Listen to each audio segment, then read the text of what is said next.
Brooks Center, a pack of poets, the daughters of Gwendolyn Brooks, which is presented by the Guild Library Complex, and friends and family. Sit back and enjoy.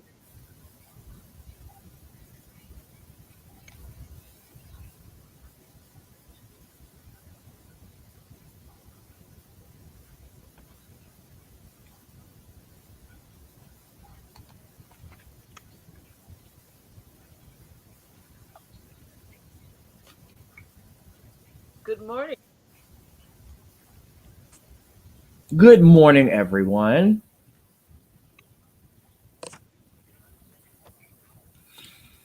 Brooks Permissions is honored to welcome you to GB105, the anniversary celebration of Gwendolyn Brooks' birth, June 7, 1917, 105 years ago. Today, we will see birthday gifts to Gwen from A Sweet Idea, which is presented by Chicago State University, from the Gwendolyn Brooks Center, A Pack of Poets, The Daughters of Gwendolyn, presented by Guild Library Complex, Literary Complex, and friends and family.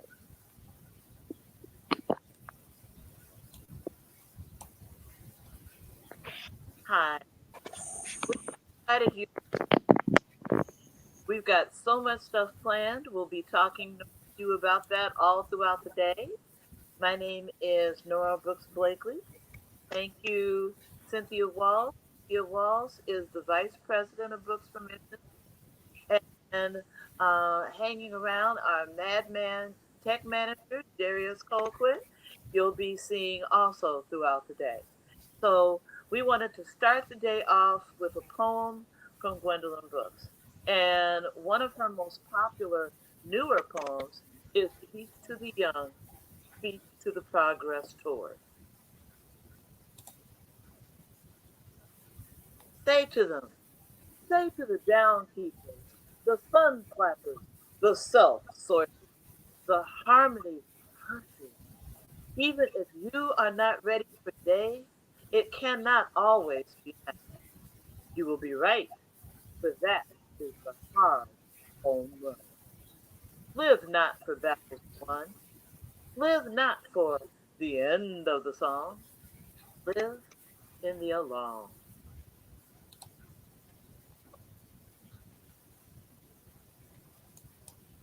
We are so excited, folks. So excited to be able to to celebrate this amazing, outstanding, illustrious individual. We're grateful to be able to bring you some of the most amazing artists and poets and individuals, family members and friends from across the nation, and also to introduce you to some really great takes when it comes to Gwendolyn Brooks. For example, last year we did this amazing feature featuring some outstanding artists from around the nation talking about why Black representation matters. And let's face it, when it comes to Black representation, Gwendolyn Brooks is the center of that thought. So we want to share those thoughts with you. Take a look.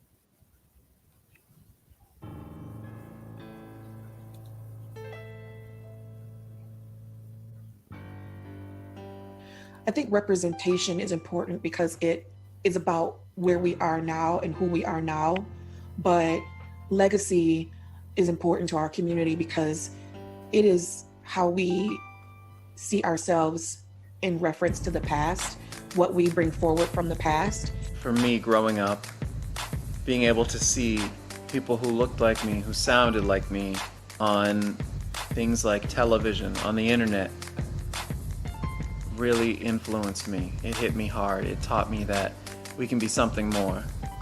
Now, some of us see it, but there are a lot of us who don't. And that is why this is important. That is why Black history, Black poetry, Black writing, Black artistry, that's why it is all so important.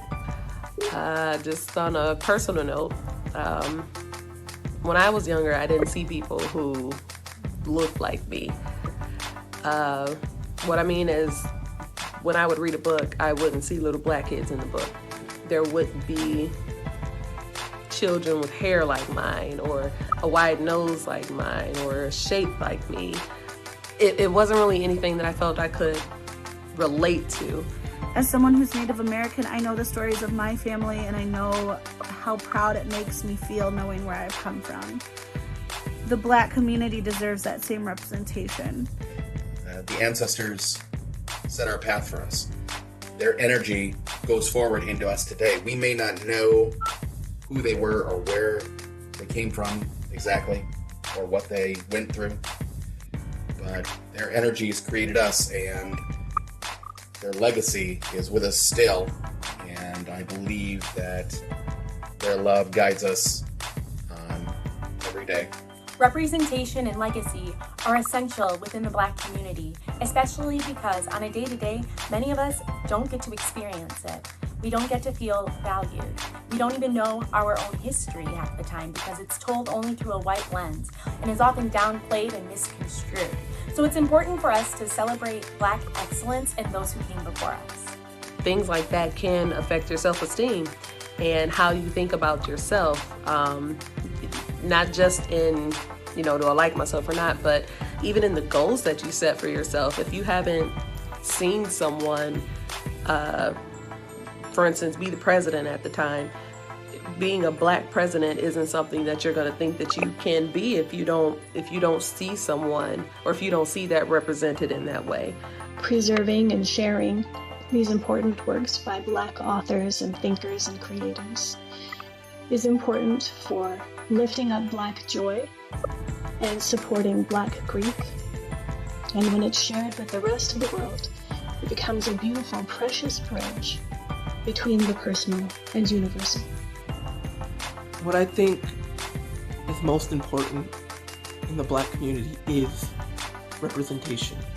If we see that we can be anything, we will be everything.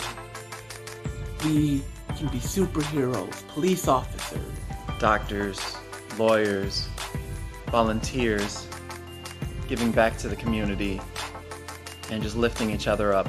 Because a lot of us, we're used to seeing ourselves as thugs on TV. Thug number one, thug number two, suspect one, suspect two. We are so much more than thugs. We are so much more than criminals. We are so much more than just workers. We are so much more. We need to be able to see people that look like us doing better things than what the media makes us out to be, because we are so much more than that. As far as legacy, tying that on to that, if we don't do that, who will? In history books, it was shown that we were, our start was from slaves. But if we don't teach our children, or even people now who may be ignorant to the fact, if we don't put out there that we came from kings and queens, then they'll believe that that's really what we are, and that's all that we are.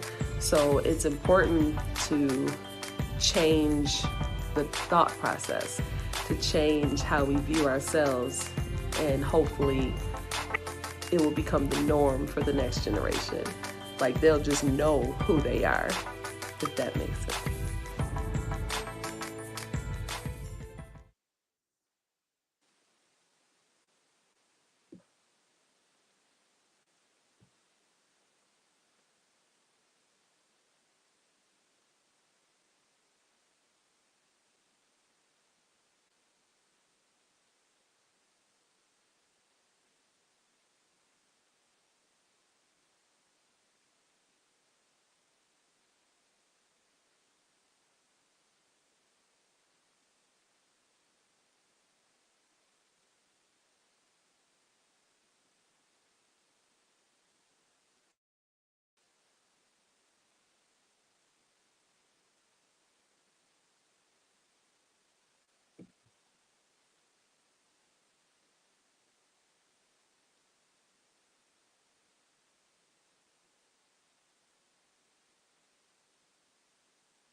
Welcome, welcome, welcome. Hey, everybody.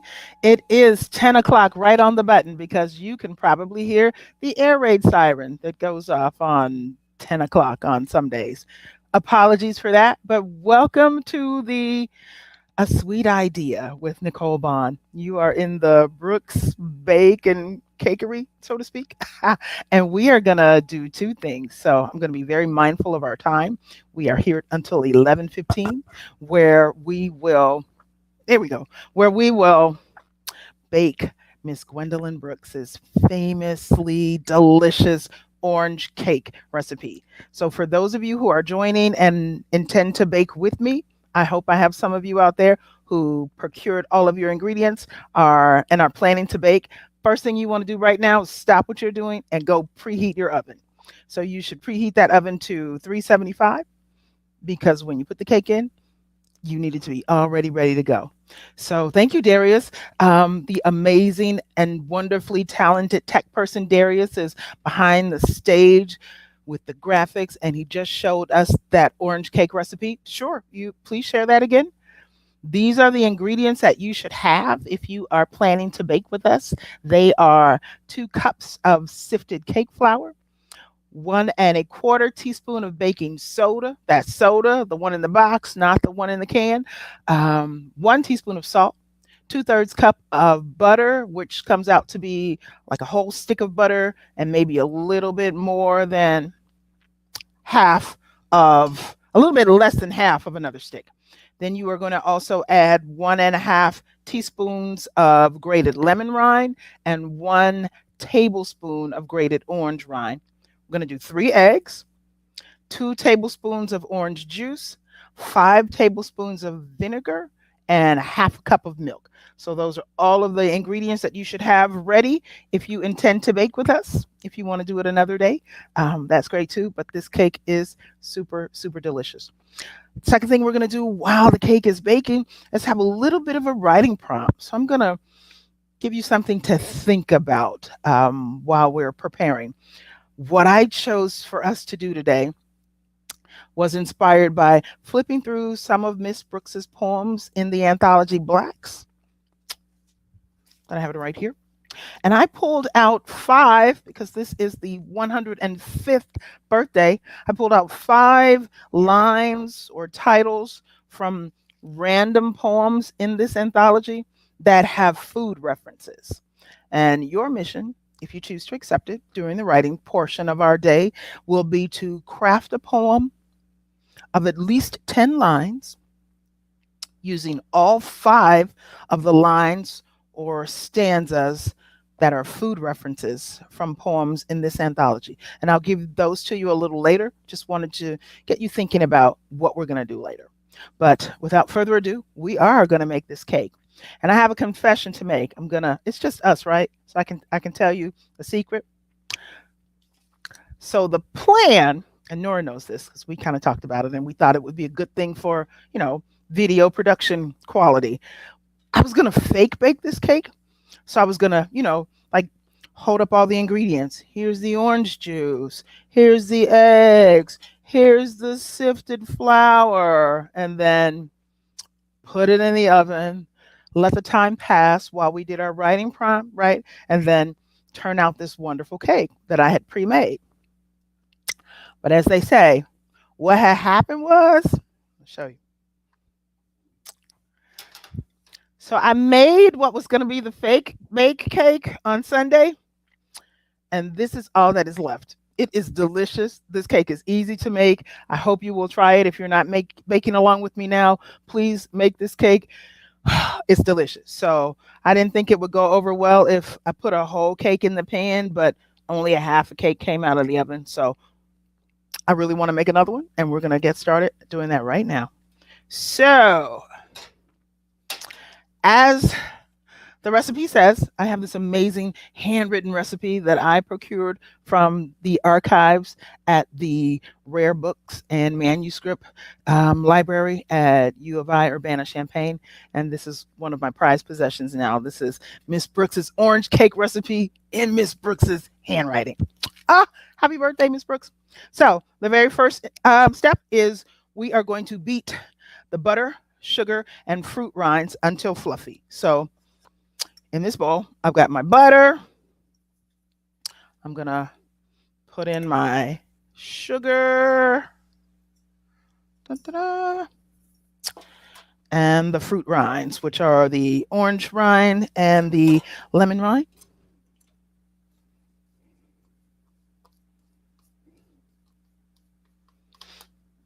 I'm wondering if you are out there and you are baking with me, can you put that in the chat? I'd love to see how many people are out there really baking along today. That'd be cool. So we've got those in there. Then we're going to get our trusty mixer and start blending.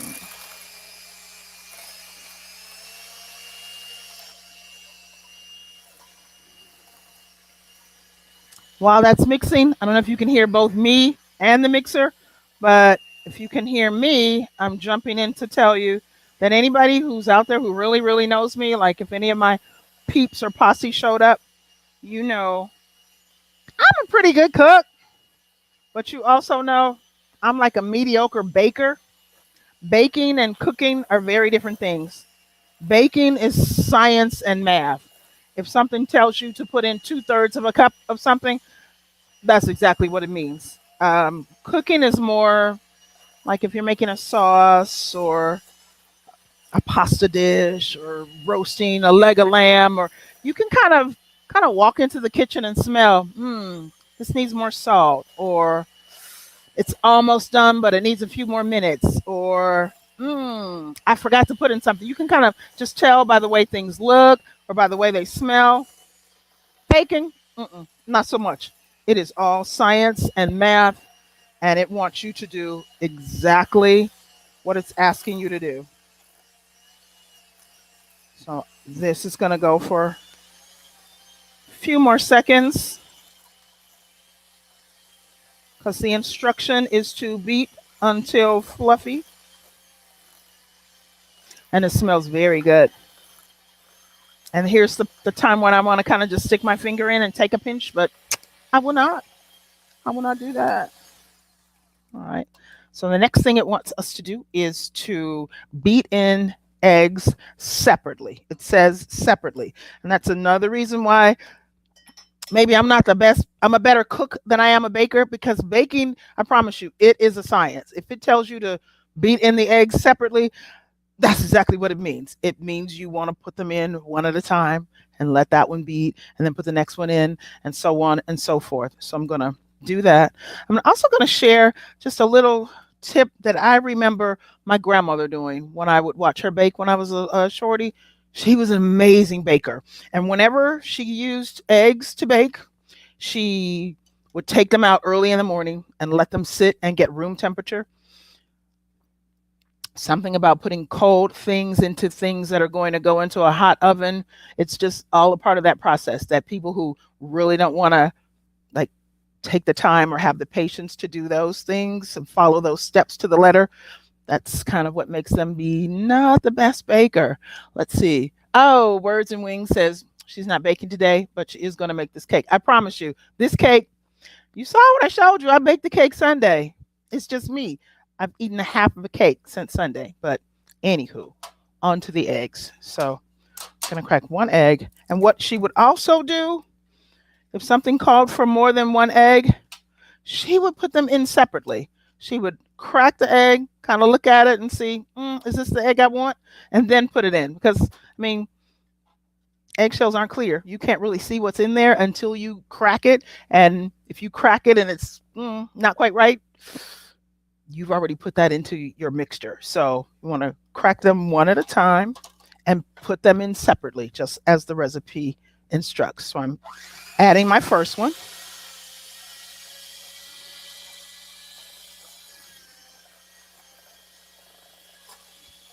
I don't know if there's a way to let you see this, but it's happening.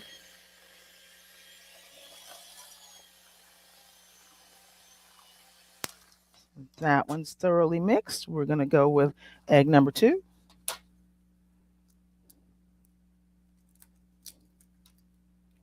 No shells. I don't have any, but I learned a cool thing. Someone who is a really great baker told me if you ever crack an egg and you get a little piece of shell in there and it's like you have the dickens of a time trying to fish it out, another piece of eggshell will actually fish that piece out that you dropped in. So you're welcome. Egg number 2.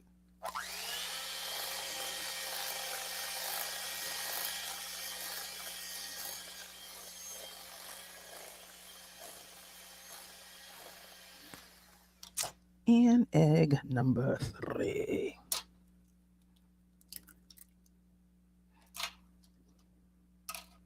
Oh, I think I did it that time. See, I jinxed myself. There is a little piece of shell in there, but I got her out.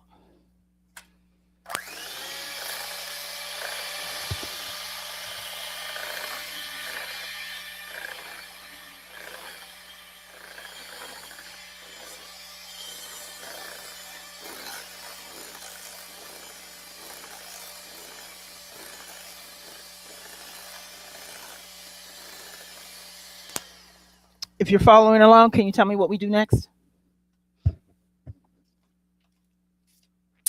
Let's see. So we beat in the egg separately. We are going to mix the orange juice, the vinegar, and the milk. Orange juice.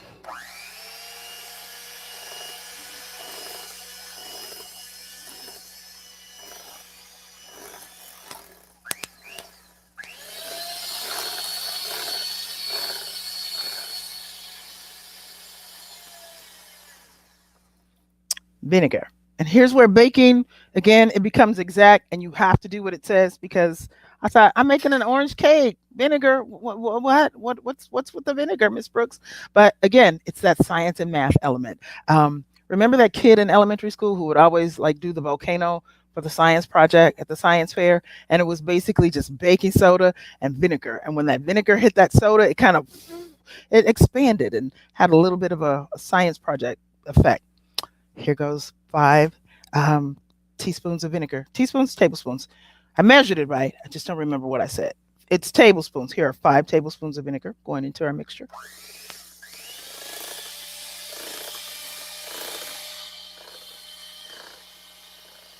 And a half a cup of milk.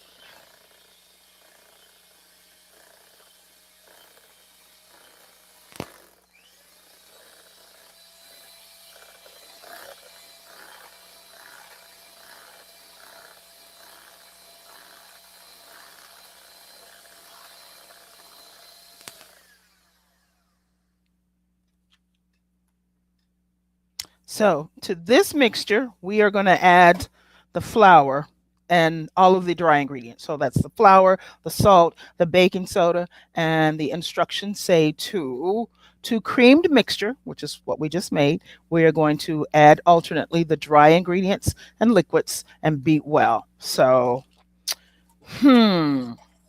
here's what I should have done, but through the magic of StreamYard, you don't need to know, but it's going to be good. I promise. Promise. So here, I'm going to just blend this a little more. And we're going to start mixing in that flour in small amounts. You don't want to just dump everything in at once. You want to add it in alternately, just like the instructions say. Anyone out there baking? Hit me in the chat if you're baking. And I was here to tell you the butter and sugar and fruit rinds smell amazing. Amazing. All right, so here we go. A little bit of the flour.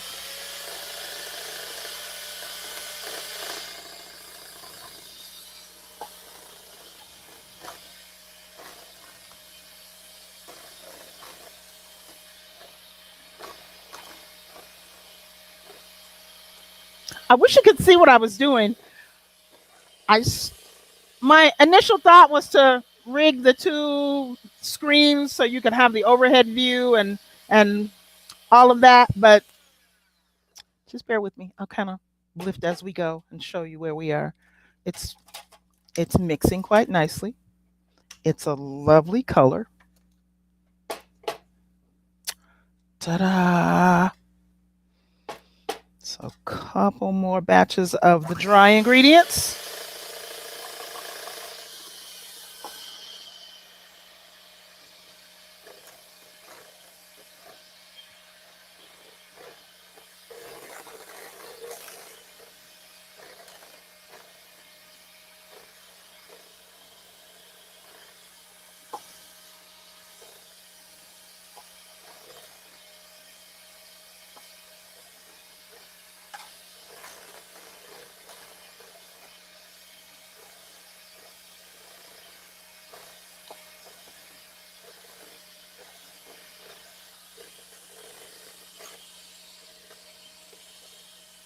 Almost.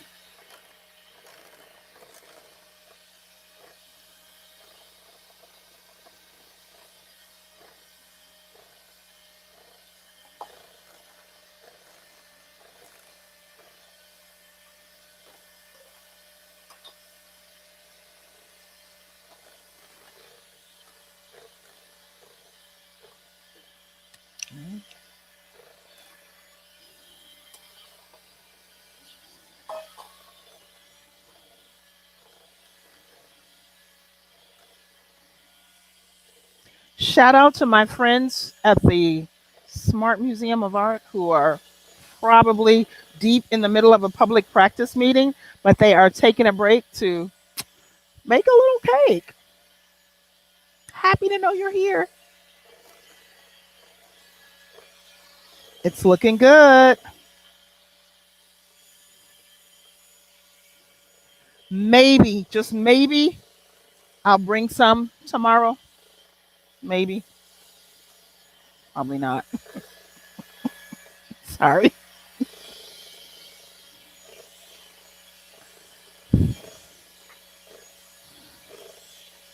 And that's it. You just mix the ingredients. It's looking creamy and luscious and delicious. And I think I might even be right on schedule. All right.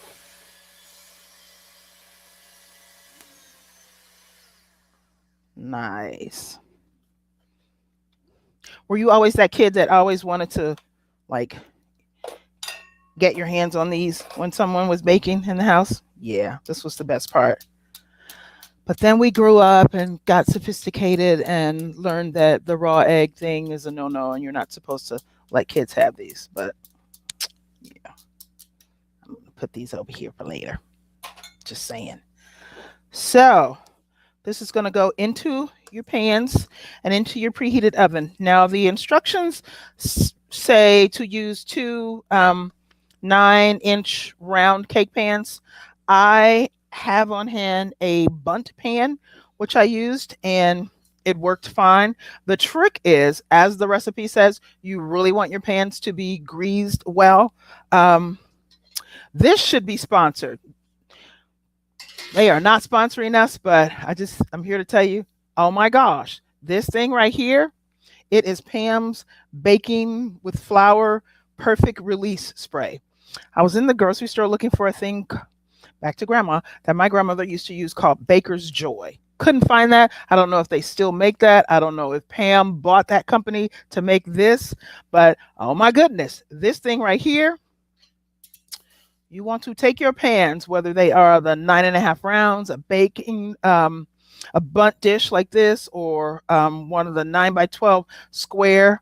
I think that would work well, just as well. But the key is you really want to have your surface coated really well so that it doesn't stick.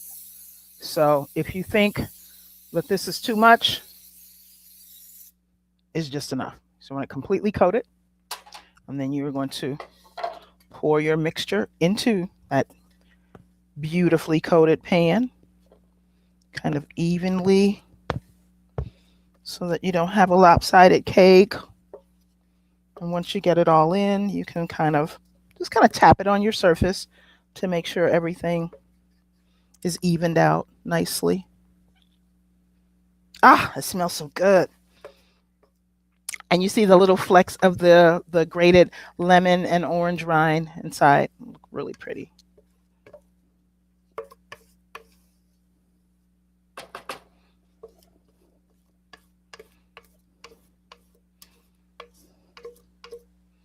Almost done.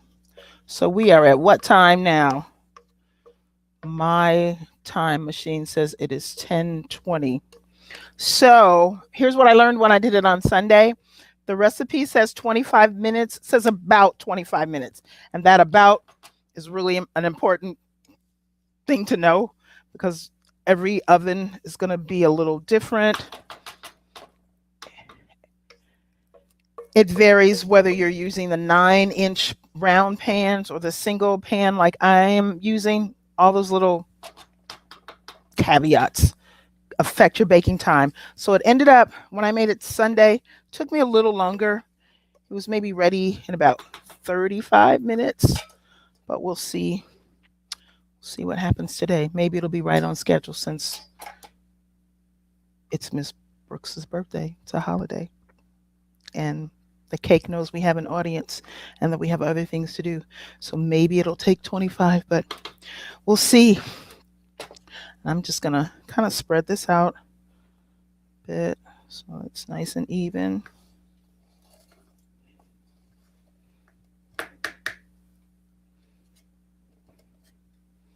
Ta-da. Going to use the orange dish towel for the orange cake batter. Look at that. Got to coordinate. So here's what I have. And I am going to put it in the oven and be right back.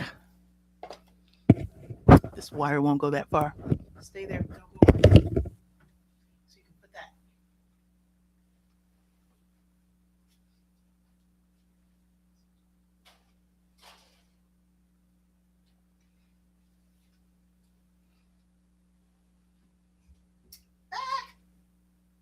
So that is 10:20. So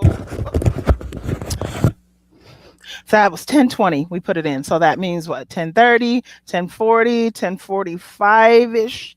We should have some cake.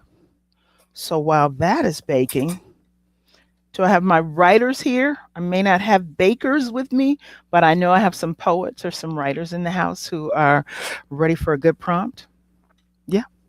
So I'm going to tell you the prompts that the phrases or stanzas and lines that I am excited to see how you incorporate these into a different poem. So I have 5 lines to share with you. I'm going to ask you to write these down so that you can remember them. And in honor of this being the 105th birthday celebration for Miss Gwendolyn Brooks. I have 5 lines, titles, or stanzas from 5 different poems that I'm going to ask you to incorporate into a different poem. You can incorporate them in any order. And although these are food references, your poem need not be about food. In fact, if it's not about food, even better. Give you an example. One of my favorite poems that I wrote was written from a prompt that instructed us to write about our neighborhoods as if they were genres of music. So from that, I wrote a poem called The Format Has Changed, and it was about the gentrification of Hyde Park. At the time, I was a Hyde Park resident. I was being priced out. The neighborhood was changing, and I had all of these like radio station references in the poem that had nothing to do with the radio station at all. You picking up what I'm putting down, right? Cool. All right. So the first one comes from, and everything that I'm sharing with you, I found from the anthology Blacks. So if you happen to have this handy, you can go right to it and see the full poems. So yeah, the first one is taken from a poem that's actually titled Sunday Chicken. It's on page 87 in this anthology Blacks. And the first line, title, or stanza that I'm giving you to incorporate in your own poem is Sunday Chicken. Got that? So whatever you write, however long or short it is, it should include the words Sunday chicken. Number 2, the second line that you're going to incorporate into your brand new poem comes from Miss Brooks's poem titled The Egg Boiler on page 382 in the Blacks anthology. And this time you're going to include in your poem the line, "The boiling of an egg is heavy art." Once again, that line that you're going to write into your own poem is, "The boiling of an egg is heavy art." Look at that. Oh, I love the tech, folks. Thank you. Thanks, Brooks Permissions. Yes, it's right there. Line 2. The boiling of an egg is heavy art. And that comes from the Gwendolyn Brooks poem, The Egg Boiler, on page 382 in the Blacks anthology. The third line phrase that you're going to incorporate into your own poem comes from the Brooks poem of DeWitt Williams on his way to Lincoln Cemetery. Fun fact about DeWitt Williams and Nicole Bond: for a short time, he was my visiting music teacher in elementary school. Shout out DeWitt Williams on Gwendolyn Brooks's birthday. So from that poem, we're going to use the words liquid joy. That's the third thing you're going to incorporate into your poem. Just like we incorporated all those ingredients into our cake recipe, we're incorporating all of these ingredients into our poem. Liquid joy. That's the third one. The fourth ingredient for your brand new, freshly baked poem comes from The Chicago Defender Sends a Man to Little Rock, fall 1957, Miss Brooks's poem, on page 346 in the Blacks anthology. And you are going to incorporate the line, "with lemon tea and Lorna Doones." With lemon tea and Lorna Doones.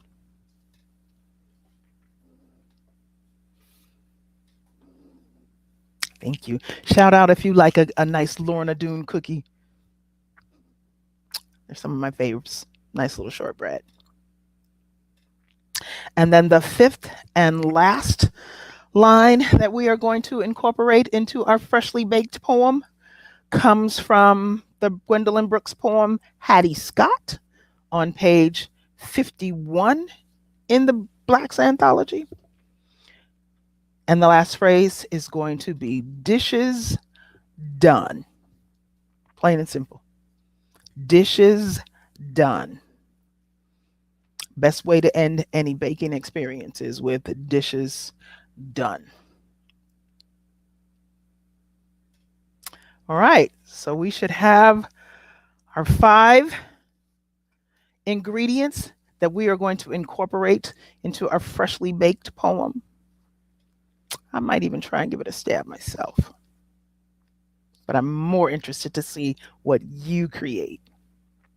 So whenever you're ready, your mission, if you choose to accept it, is to bake a freshly baked poem using the 5 lines and phrases from the 5 different Gwendolyn Brooks poems, and they are appearing right on our screen in case you missed something. Brooks Permissions is kindly putting them on the screen for us. The one we're looking at now is the 4th one with Lemon Tea and Lorna Doones. And then the 5th and final one is Dishes Done. So I'm going to start one more time with those again, just in case anybody's coming late to the party. Our mission that we've chosen to accept is to write a poem about anything at all using food references that were found in 5 different Gwendolyn Brooks poems from the Blacks anthology. And they are, number 1, Sunday chicken. Number 2, the boiling of an egg is heavy art. Number 3, liquid joy. Number 4, with lemon tea and Lorna Doones. And the last and final one, number 5, dishes done. So I'm excited to see what you come up with. Your time starts now. So here's where I'm gonna, I don't know, you tell me what you want to do. Poets and bakers out there, do you want to just kind of stare at me while we wait for a cake to bake? Do you want to look at that recipe in case you need to write something down? Or do we want to look at the beautiful Miss Gwendolyn Brooks with the Be Right Back graphic? Viewer's choice.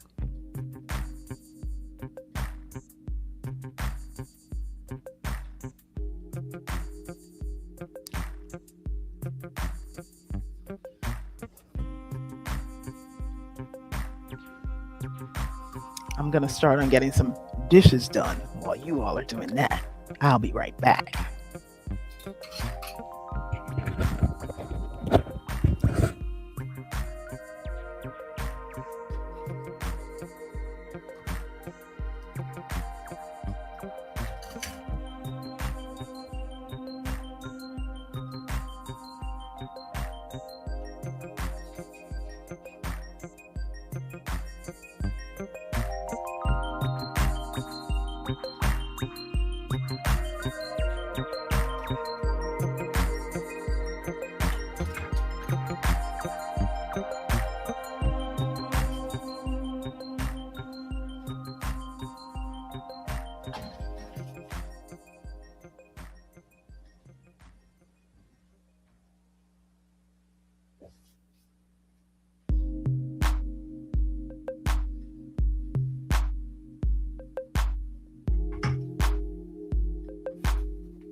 And just another word, the prompts can be in any order. Just because I gave them to you, 1, 2, 3, 4, 5, that's not the way they should appear in your poem. They can, if that works, but don't feel that you have to use the first line first. You have to say Sunday chicken before you say lemon tea and Lorna Doones. You can work them in any order that works for you.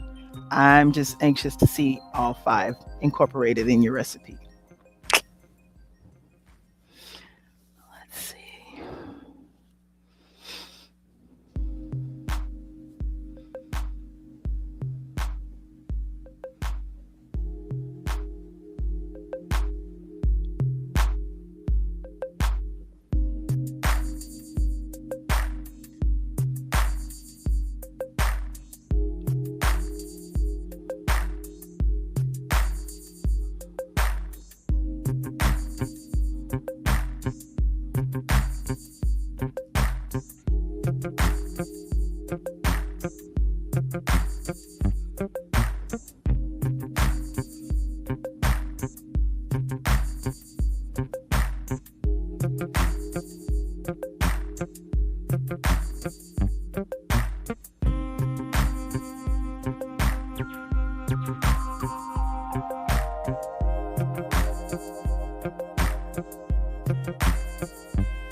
Thank you. Yes, if you are writing along, those are the prompts.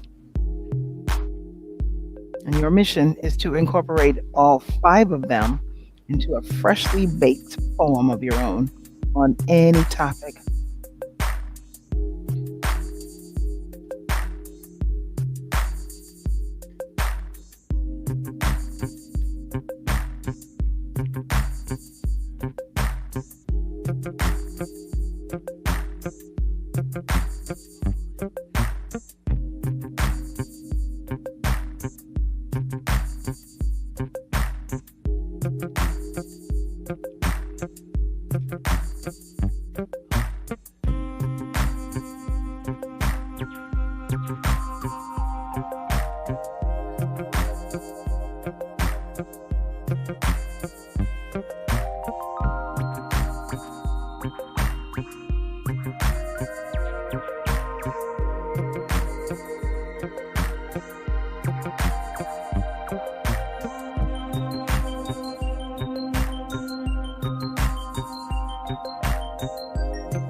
I might have something.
It smells like a cake in here, y'all.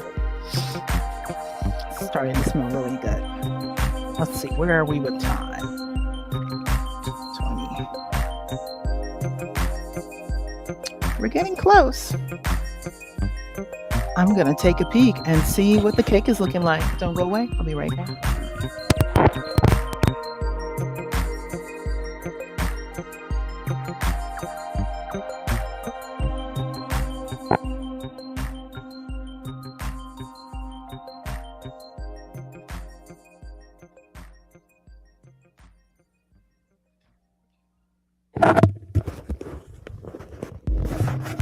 So it's looking really good, but it's gonna take a few more minutes. You know that old school baking tip? The cake is kind of done when it doesn't jiggle, when you pull it out to look and see how done it is. It's starting to get nice and brown, but still a little wiggly. That's one test. The other test, when it gets closer to being done, you kind of touch it and it springs back in the center, pretty done. And then the one I'm sure we all know, the toothpick test, right? Stick in the toothpick. If it comes out clean, chances are your cake is pretty done. This one, it's looking like it might need another 5 minutes or so. So what I'd like to do while we're waiting is to see if anybody has anything that maybe they want to share. You want to maybe put something in the chat if you're able to. There's something that you've written incorporating your 5 ingredients that you'd like to share with us. I'd love to hear them.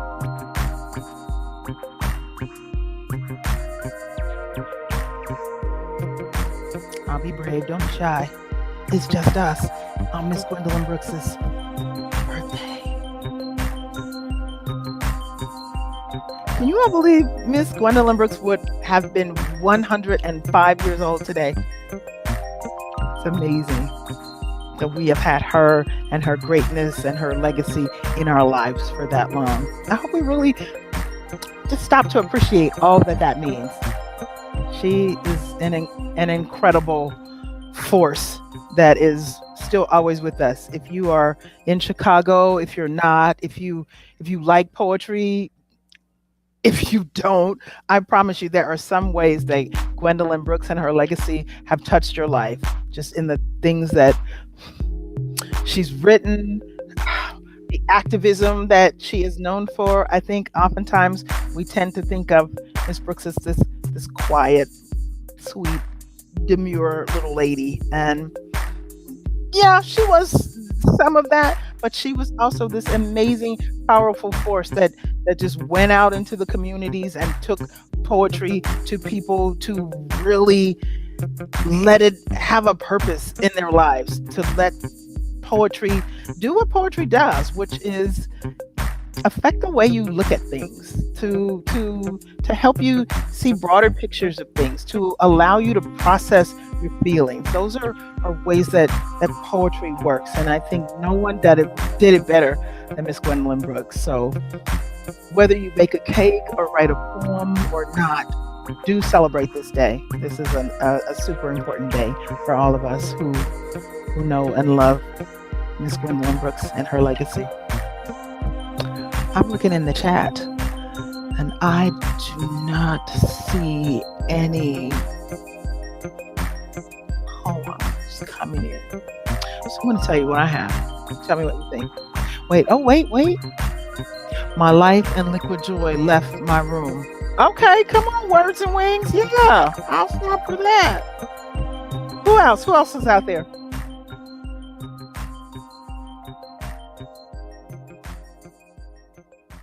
Don't be shy. So let me tell you what I was doing. I went in a different direction. I kind of thought, well, you tell me what you think I thought. I'll just tell you what I wrote. So I have, ain't no chicken like a Sunday chicken, full of liquid joy, and I'm sorry, reaching into collection plate to make change, dishing more than they take. Ladies who lunch sneer with heavy hearts broken, prim and proper, with white gloves, with wide hat, with crossed legs, with lemon tea and Lorna Doones, boiling, made yet, wait, that part when you can't read your writing, wait, okay, with lemon tea and Lorna Doones, boiling, made yet fragile, like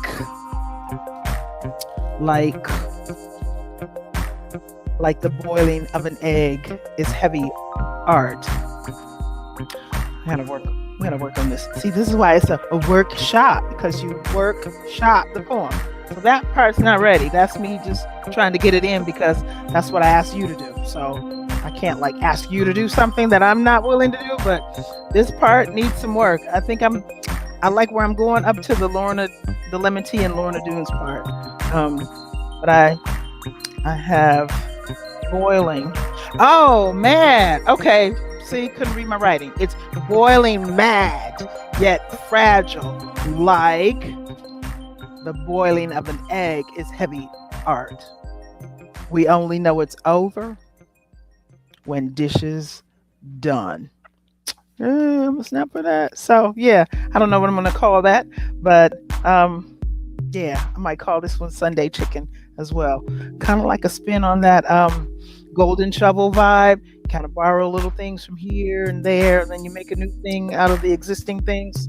So yeah, one more time, that is, ain't no chicken like a Sunday chicken, full of liquid joy, and I'm sorry, reaching in collection plate to make change, dishing more than they take. Ladies who lunch sneer with heavy hearts broken, prim and proper, with white gloves, with wide hat, with crossed legs, with lemon tea and Lorna Doone, boiling mad, yet fragile, like the boiling of an egg is heavy art. We only know it's over when dishes done.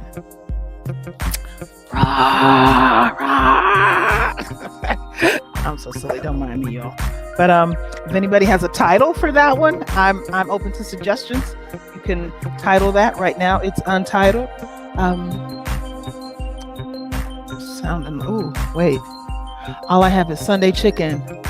Nothing like feeling of family and art and culture and smart conversations and heavy yet hearty navigations through all the things that bring us together, that make us part of this hard-boiled solidification. The boiling of an egg is heavy art. Oh, you went deep. Okay, yes. Snap for that. Brooks Permissions. Thank you. That's good. Oh, I'm so excited. Oh, please send these. I would love to see what you've written out there. If you are out there writing along, please let us know what you came up with the 5 ingredients. If you are making the cake, please let us know how it turned out. Would super love to hear what you've created out there. And back to the cake, I will say the recipe kind of leaves us with kind of what we're doing here. The recipe kind of ends with like, write your own poem, because Miss Brooks ends the recipe by saying cool and frost. She doesn't give us any guidance into what that frosting might be or look like. She kind of leaves it up to us to create our own thing. You saw with the one that I made Sunday, I didn't frost it. I barely let it cool and just started slicing it and eating it, and it was so delicious. It was kind of reminded me of like an orangey pound cake where it really didn't need a frosting. But I thought, if we're gonna frost one today, what would that look like? So I made a little bit of an orange glaze, if you will, which is just confection sugar, the powdered sugar, with butter and more of the fruit rind. So I use more lemon and orange rind, a little bit more of the both lemon and orange juice, and I put a little squeak of vanilla extract in there. And yes, squeak, that's the technical term. That is an official measurement. A squeak of vanilla extract went into this amazing orange glaze that I may or may not put on the cooled cake from today. I'm just hoping that it finishes in time for us to kind of see it together for the big reveal, because it's looking like it's gonna need maybe like 6 or 7 more minutes or so. Yes, a squeak. That is a measurement. A squeak of vanilla extract. So what do we think? Do we think that's a lot of vanilla extract or a little bit of vanilla extract? A squeak.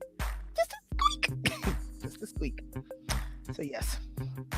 So I don't know. I'm curious. What are some of your frostings? If you were going to make this amazing cake and just follow Miss Brooks's instructions, which are to cool and frost, period. How would you frost that? You're going to do a bit of a buttercream frosting? Are you like a chocolate with orange frosting kind of vibe you're feeling? I don't know. What are some of your frosting thoughts? And I can hear somebody out there saying, Nicole, you asked me to write a poem. Now you asking me to think about frosting. Pick a side. What are you doing? So I'm gonna let you get back to that, because I know that's a huge undertaking to incorporate those 5 ingredients into a brand new poem. This is me being quiet.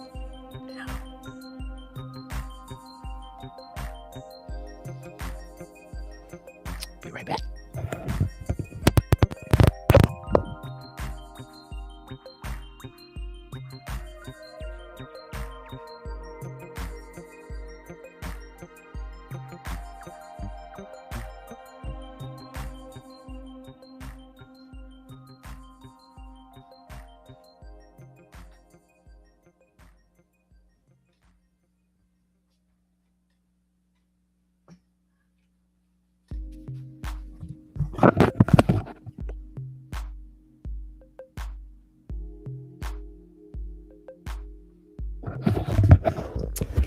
No, I think she might be ready. So I'm gonna do the toothpick test. Let's see if I can hold this and not burn myself and not drop it. And yes, I do have the watermelon pot holders, because I'm about that life. So let's see. Do the toothpick. Oh, she might be done. She's nice and golden brown. So I'm gonna just pop her here on the rack shelf of my little butcher block and let her cool for a bit, and then we will turn it out and plate it. So let's give it, we're gonna go to 11:15, right? So let's do like 11:05 for her to cool, because that's like part of the secret to a really nice reveal, or to really turn the cake out easily. One, to have your pan coated really well, as you saw us do prior to putting it in the oven, but letting it take a minute to cool before you try to get it out. That's a really number one way to prevent it from sticking, I've learned. Kind of like similar to when you're preparing a cut of meat of any kind. You want to let it rest a bit before you just like dive right into it, or you will slice it immediately after it's done cooking and watch all of the juices just run right out onto the plate. And you're wondering why is the steak so dry, or why is the turkey so dry, or what? It's because you didn't let it rest. So this is the resting portion of our orange cake segment. But it smells really good here. And I wish I could share with you, but it's the internet. We're not quite there yet. So let's hear some more of these 5 ingredient poems that you've crafted for us out there. Do I have anyone who's willing to type something in the chat and share with us what you've written?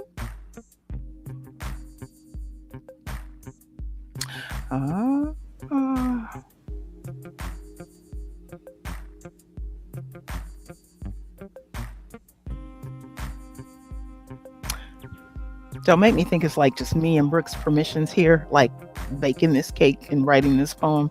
I know you are out there. You are here with me celebrating Miss Gwendolyn Brooks's birthday. Let's hear some of those 5 ingredient poems. And again, those ingredients are Sunday chicken. The boiling of an egg is heavy art. Liquid joy. With lemon tea and Lorna Doones, and dishes done. So those are the 5 ingredients that should go into your poem of any length about any topic on this June 7th day, which is the 105th birthday celebration for the incomparable, the legendary, the Pulitzer Prize winning Miss Gwendolyn Brooks. Yay! Rah, rah. Oh, here's one. I have something in the chat. I see. What do you do with all this memory and misery? My love and liquid joy left my room. I will not follow. I will not chase. I will accept that this once love is an abandoned meal. Whoa. I see what you did there, Words and Wings. I see what you did. You did like the whole bacon and cooking vibe and like made it a heart-centered vibe. I see you. Nice. I'm here for it. Yes.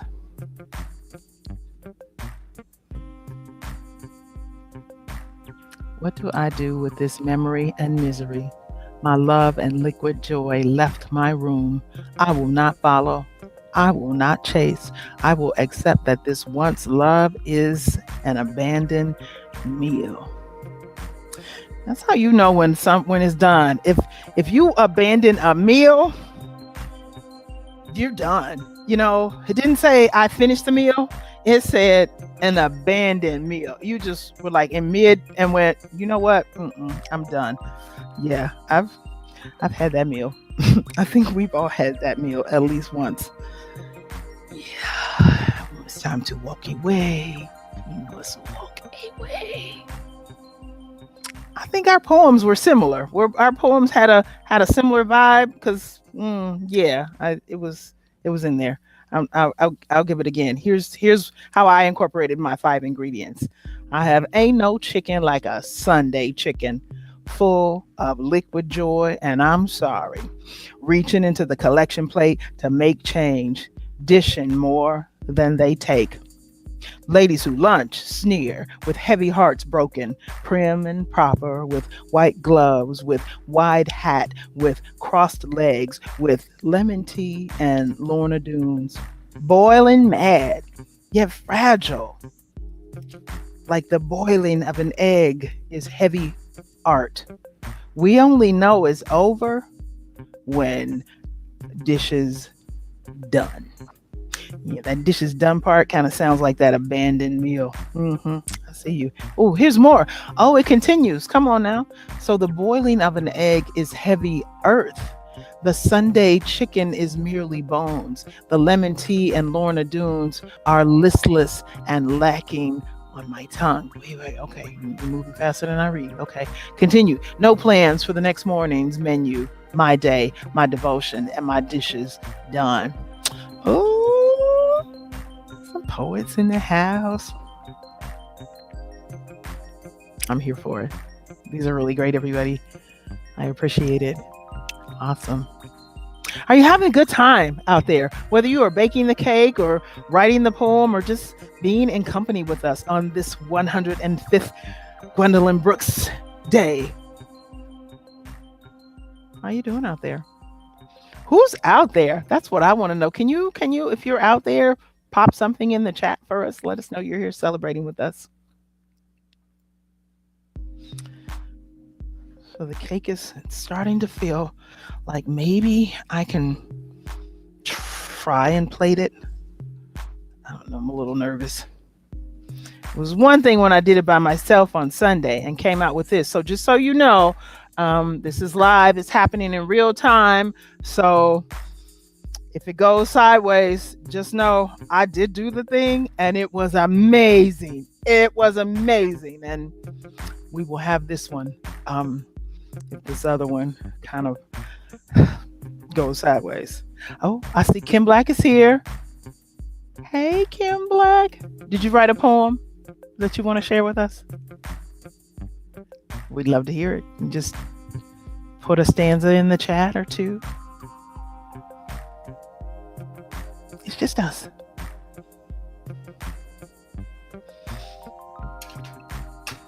So let's see. Let's see. I'm gonna try to do it. I think we might be cool enough to try and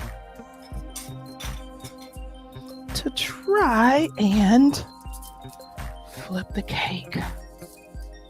All right. Come on, watermelon pot holders. Let's go. You ready? Say 1, 2. Wait. All 3 of my posts made one poem. Okay, that's true. Kim says, Sally, I am not a poet. Kim, everybody is a poet. Just getting through this thing called life. Wink, wink. That's another birthday. But we'll talk about that later. Just getting through this thing called life. That is poetry in motion. Each and every one of us are poets every single day, just moving through the world. That's a poem. And if you can say any of it in words and put it on paper, even better. But if not, just doing the thing, that's poetry. I promise. All right, here we go. Take a deep breath. 1, 2. Let's see what happens. Ta-da! Come on, Pam. That Pam spray. Oh my gosh, this thing. I am gonna reach out to them and see. Hey, do you want to sponsor some baking events? Because it no stick, no. We did it, y'all. Oh my gosh, it smells amazing. This is incredible. Yes, woo for that. That we did it. We did the Gwendolyn Brooks orange cake on Gwendolyn Brooks's 105th birthday here in the undisclosed location, Gwendolyn Brooks Bakery and Cakery situation here with the fine folks from Brooks Permissions. This is amazing. So, should I, what do you think? Let's take a vote. Should we just leave it unglazed like the other one, or should we try for a little bit of the glaze? You tell me. I'm good either way, because I'm going to eat the thing. Glazed, unglazed. Show of hands. We feeling glaze or no glaze? I'm going to leave it up to you. Talk to me. Talk to me. Glaze it. Kim says glaze it. All right, Kim. I'm going to glaze it. So, I want you to see if you can see that. I'm trying to hold it up. And I am going to, let's see. This is going to be a mess. Oh. But it's pretty. It's a pretty mess. Nice. So again, this is confectioner's sugar and butter and lemon and orange rind. So I grate it like the skin of a lemon and about half a lemon and the whole orange, and beat it really well. And that will give you a frosting. And what I did was take that frosting and just kind of melt it down in a pan on a low heat to get this really cool looking glaze. I can't wait. So I am going to give us a little slice. Gonna do a little bit of a candle situation because this is a birthday celebration. But what we're not gonna do, I guess we could, seeing that there's really no audio, it's just me. I don't know if we, no, I was gonna say maybe we'll do a little sing of the birthday, but because here's what happens. One, over this kind of format, usually when you can hear everybody, it just doesn't sync well. So the singing usually kind of sounds kind of sad. And then I know when there are a lot of Black people in the room, we're never sure if we're doing like the traditional happy birthday or we're doing the Stevie Wonder happy birthday. And it kind of just gets lost in the translation. So what we're going to do, what I'm going to do, slice, nice, beautiful slice. This, oh, can you see? I don't know if can you see like the steam rising out of it? I don't know if you can see that. Yeah, it's like piping hot right out of the oven. And let's look at that. Oh, see more steam rising. It's you see the steam, right? It's like piping hot. I'm gonna put a little bit more glaze here. And then as we're getting to our final moments of our time together, what I'm going to do, just because it's just what I like to do, I'm going to take the orange candle, put the orange candle into the orange cake. I'm going to light said orange candle.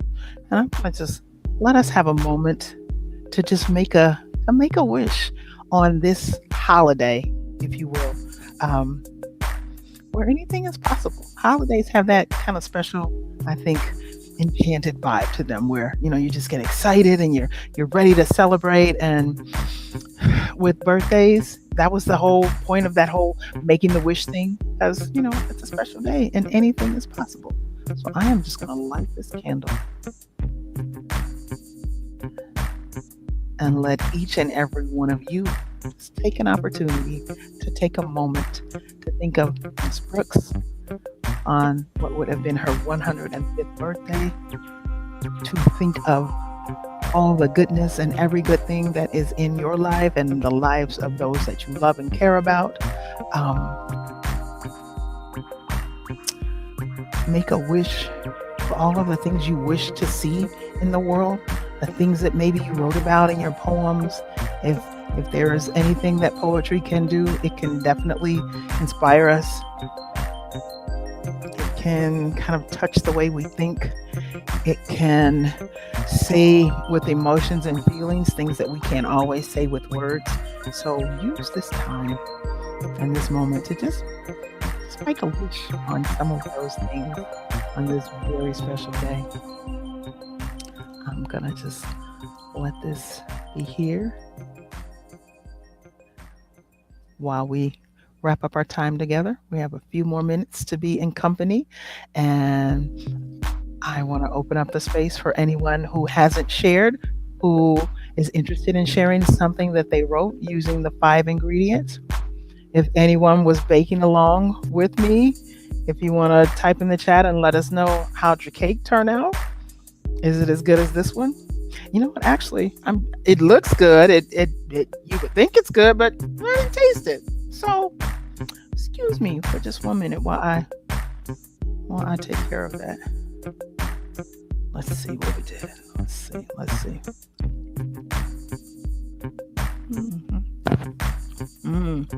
This one, wait. This one's better than the first one.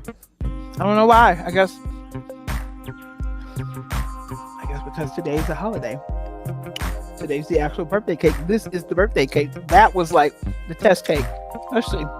Let's do a comparison. So this was Sunday's cake. Yeah, it's good. But like, this is the birthday cake today with the glaze and the company, made with all of you, made in real time. The pressure. But it came out really, really well. It's good. This is good. Please make this cake. If you didn't make it with us today, please make it. Darius, if I could trouble you to put the recipe up again for anyone who needs that.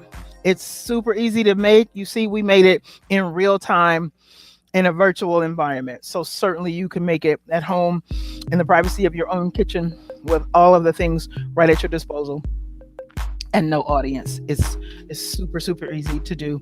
Just follow the instructions. Do everything that it says. Just don't like take all the ingredients and just dump them in and go, oh, I'm making a cake. No, if it's asking you to like put in the egg separately, put in the egg separately. If it's asking you to beat the butter and the sugar and the fruit rinds and then do something else, if you follow the instructions, you will get this amazing, rich, delicious, buttery, orangey,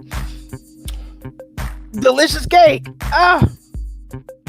So yeah. The recipe will be available on all your social media outlets.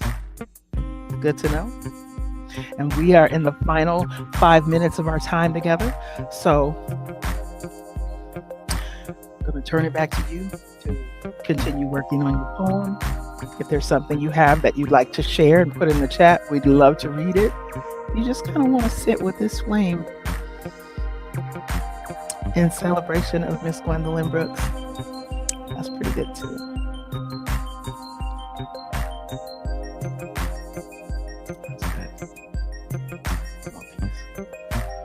So the trick is, how can I like break up another piece without tipping the candle over? And if you notice, it's a new thing I'm trying to start doing, and it's just pandemic related. I think we all agree the days are over for like blowing all over somebody's cake. I'm here for candles. I love a good candle, but I kind of like now kind of just to let it burn. I don't need you to blow on the cake. That's just me. Maybe I could have saved that part, but just saying. Oh, good. That's really good. This is good.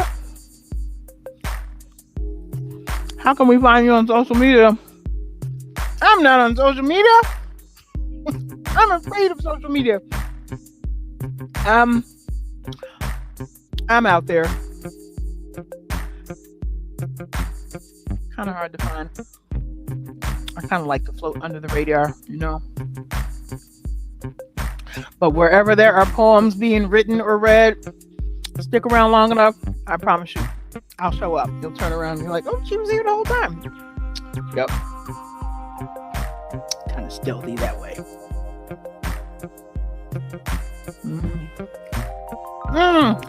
This is so good. Oh my gosh. Please make this cake, folks. If you haven't already, make this cake.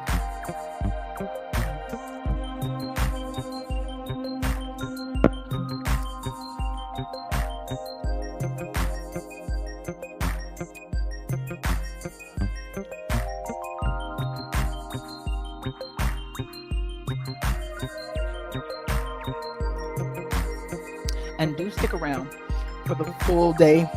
We have an amazing program all day. It just doesn't stop with cake and poems. Up next at noon, we're going to have a pack of poets.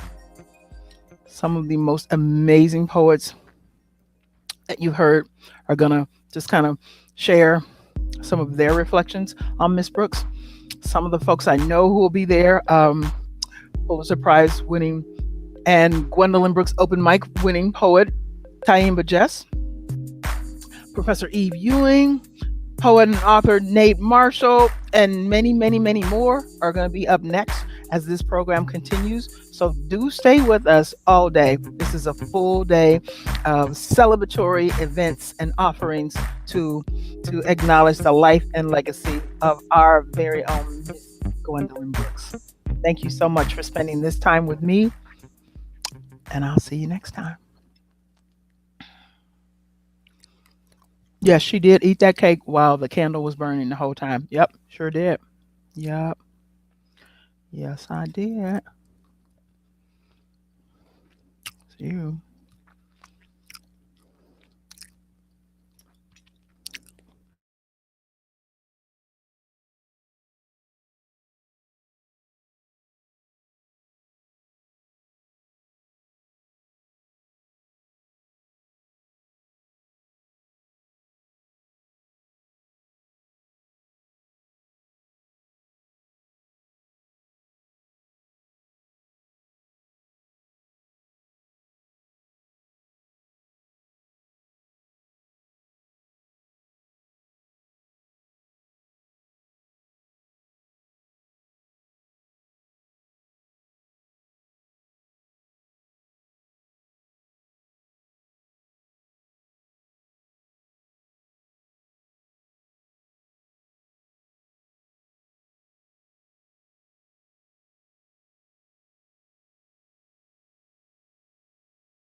Welcome back to Brooks Permissions, honor of Gwendolyn Brooks' 105th birthday. The next birthday gift to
Good afternoon, folks. Apologies for all of the technical difficulties, but we're going to get this thing back on track.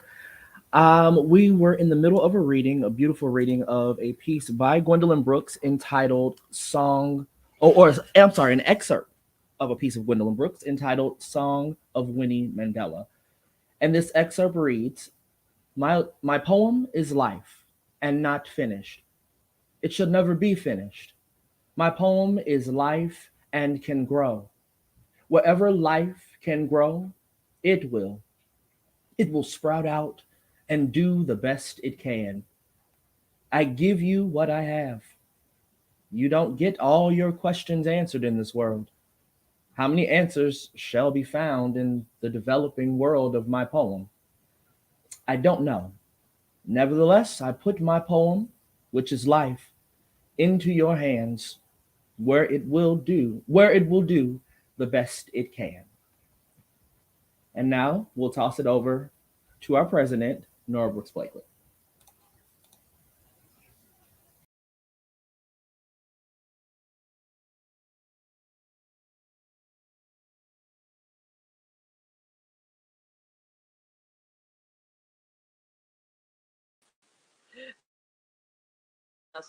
And be part of the 105th actual birthday anniversary. And I'm so glad for our audience, and I'm so glad to all the absolutely incredible, awesome people who are here to share and to chat uh, about their work and the work of Gwendolyn Brooks and how that all comes together today. Just for those of you who don't know, Brooks for Missions has been going on for 20 years. We license the copyright protected literary works of my mother, Gwendolyn Brooks. We have reviewed and approved requests from artists, publishers, musicians, all kinds of people, textbook creators, all kinds of people who want to use my mother's work in the things that they do. We've had her work approved to be on a museum wall and all kinds of other creative things. And produce we also produce our own materials. So one of them is Seasons, which we brought out for the centennial in 2017. We brought that out, and it's a collection, not only a themed collection of her work, but also comments from mentors, from mentees and peers and family, and all of that. So we celebrate every year her birthday, as do other organizations. And so we're so proud this year to have Gwendolyn Brooks Center at Chicago State, who did a presentation earlier this morning. And if you missed that, I'm sorry, because she baked an orange cake, a recipe of my mother's. That was Nicole Bond, as well as did a writing prompt from using some of my mother's work. So that was awesome. And and so later on, we've got other great stuff going on, and there'll also be. I'll let other people tell you about that. So, what I want to do right now is to pass the torch to our fabulous moderator, who can tell you a little bit about herself and the others who are part of this incredible panel. And you'll also be able to check their bios in our website later on today. So, let me introduce from the Poetry Fountain, the fabulous Ydalmi Noriega. Nora, thank you so much for hosting all of us today and for working so hard with the team at Brooks Permissions to make another full day of celebrations in honor of Gwendolyn Brooks, a poet that has meant so much to so many of us. People who care about poetry, people in Chicago, and people who have found meaning and guidance and sustenance in her poems. So it's a great honor to be here with all of you today. And especially it's a great honor to moderate a panel with 5 amazing poets, all of whom I know feel very deeply for Gwendolyn Brooks. Like Nora said, everyone's bios have been shared, and I really would love to go straight into a conversation with these amazing poets so that we can hear about what Gwendolyn Brooks has meant to each of them. But I did want to share the names of all the poets we'll be in conversation with today with you. Of course, we have Carolyn Aguila, Eve L. Ewing, Angela Jackson, who is the current Poet Laureate of the state of Illinois, a position that we know Miss Brooks held for more than 30 years.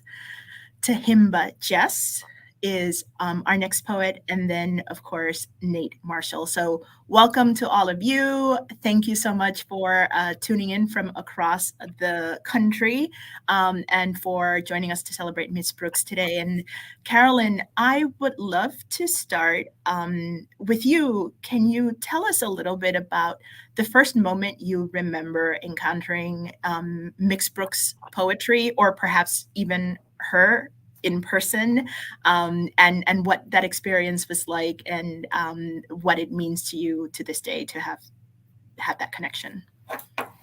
Thank you.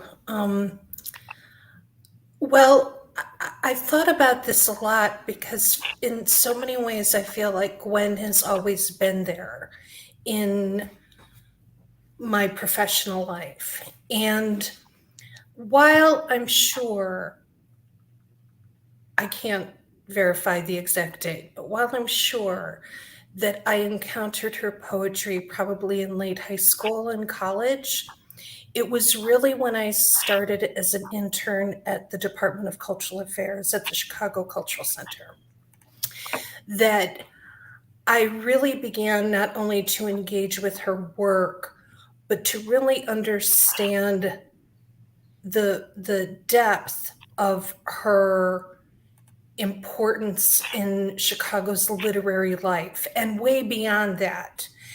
And meeting her in person the first time, again, I can't verify the exact date, but I am sure it happened at a reading at the Cultural Center.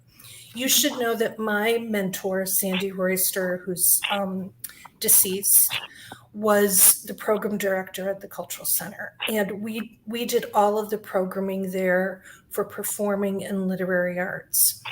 And Sandy, as she was coming up, she was also a published poet. She too was part of the Organization for Black American Culture, of which Gwendolyn had a lot of connection to. So I see this as a rolling loop of how Gwendolyn's significance as a writer is transferred human to human in much the same way I liken it to a ballet master who is teaching a choreography, and it has to be human to human connection for that to be perfected. So that's how I think of Gwen. Carolyn, thank you so much for that reflection. I'm struck by this idea of loop and this idea of connection human to human, because I think it's how many people experience Gwendolyn Brooks, whether they had the chance to know her in person or know her through her work. And I'd love to hear from Miss Jackson, because probably of the folks on this call, you are the person who had a longest connection with her and then are now holding this Illinois Poet Laureate post. And I'm very curious to see how your relationship first emerged with Miss Brooks and how that developed through the years.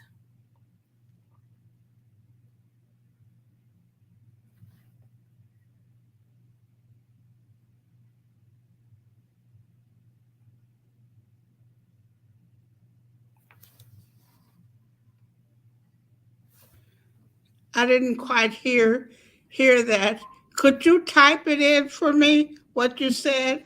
Yes, I will do that right now. And I wonder, as I type this to Miss Jackson, Eve, if you can speak to that too, right? The moment when you first remember encountering Miss Brooks and how your relationship with her and her work has grown from then. Sure. And I am speedy fingers, so I just typed the question as well, and looking forward to hearing the great Angela Jackson and others respond. And I want to say thank you so much for having me. Thank you, Ydalmi, for moderating, and thank you to everyone at Brooks Permissions for organizing this special day.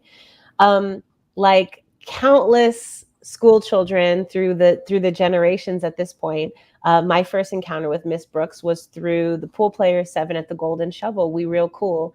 And I probably encountered that poem for the first time when I was 8 or 9 years old in school. And the thing about that is that was cemented in my head as the quintessential Brooks poem, which, you know, we now know, or I now know that, you know, she teased a little bit about that and said, I wish the textbook compilers and the anthologists would know that I wrote some other poems too. But it left such an imprint on me. And then when I was in college, I took a class called Black Women Writers of the 40s and 50s with a professor named Jackie Goldsby. And she was my first Black woman professor, and I was so excited to be in her class.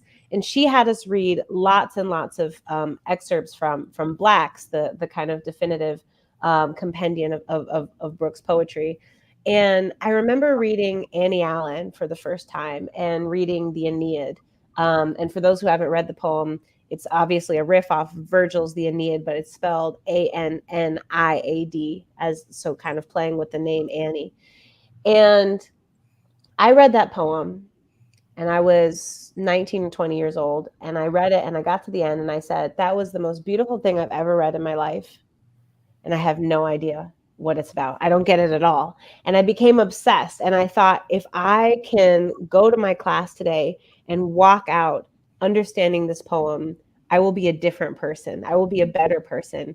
And it kind of set me on the path for what it meant to kind of live a literary life. And it's so representative because it shows the breadth and the depth and the complication of Miss Brooks' work over such a long and storied career, that there, you know, is a poem that I could read as an 8-year-old and be like, I get this. And then poems that I could read a decade later that I'm like, wow, there's so much for me to unpack. And I feel like I'm still on that journey of unpacking. And through her work, that's also how, I mean, I'll probably talk about this more later in our conversation, but as I got to understand her legacy more, it also shaped my idea of what it means to be a writer in society, to be a writer in culture, to be a writer as a member of a community. And that is one of the most important lessons that I've taken away from her legacy. Eve, thank you so much. And I wonder if we can hear from Poet Laureate of the state of Illinois, Angela Jackson.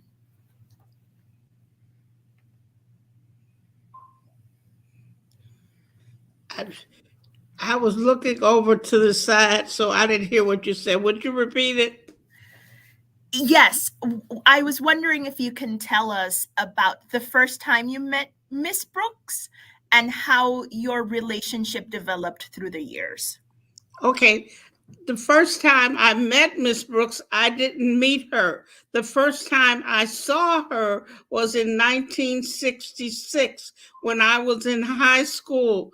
There was a video on her that she did, and I saw it in my English class, and I was so astonished by this woman who was a Chicagoan like me, who wrote poems like me, who lived on the South Side like me. So I saw a possibility. She made an impression on me that was so deep. I was writing poems at the time, but I didn't think about being a poet. It was not until Hoyt Fuller was a visiting professor at Northwestern and invited me to Obasi that I really engaged Gwendolyn Brooks. And I don't remember the first time I saw her up close, but I think it was at Obasi at 77 East 35th Street. She was so accessible to me as the queen mother of Obasi that she made an impression on me, and I delved deeply into her work. I remember the first book of hers that I read was In the Mecca. And after that, I was a devotee of Gwendolyn Brooks. And I was so devoted to her that I think I became myself because I learned from her how to observe not just the words, but the life of African American people, who she would call Black people. So my devotion to her set me apart from, I think, a lot of the writing that was going on in that day and at that time of the other Black arts poets of my age. Um,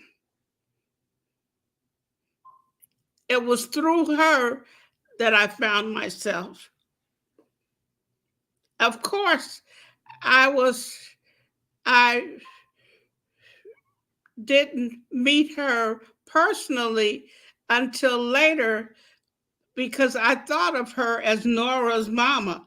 Nora was in Obasi, and Nora and I were running buddies. We would stop by the house, and Miss Brooks would give us money for the movies, and we would go off to see the movies, and yeah, and I called her Nora's mama. So before I called her Miss Brooks, she was like two separate entities: Nora's mama and the great Gwendolyn Brooks.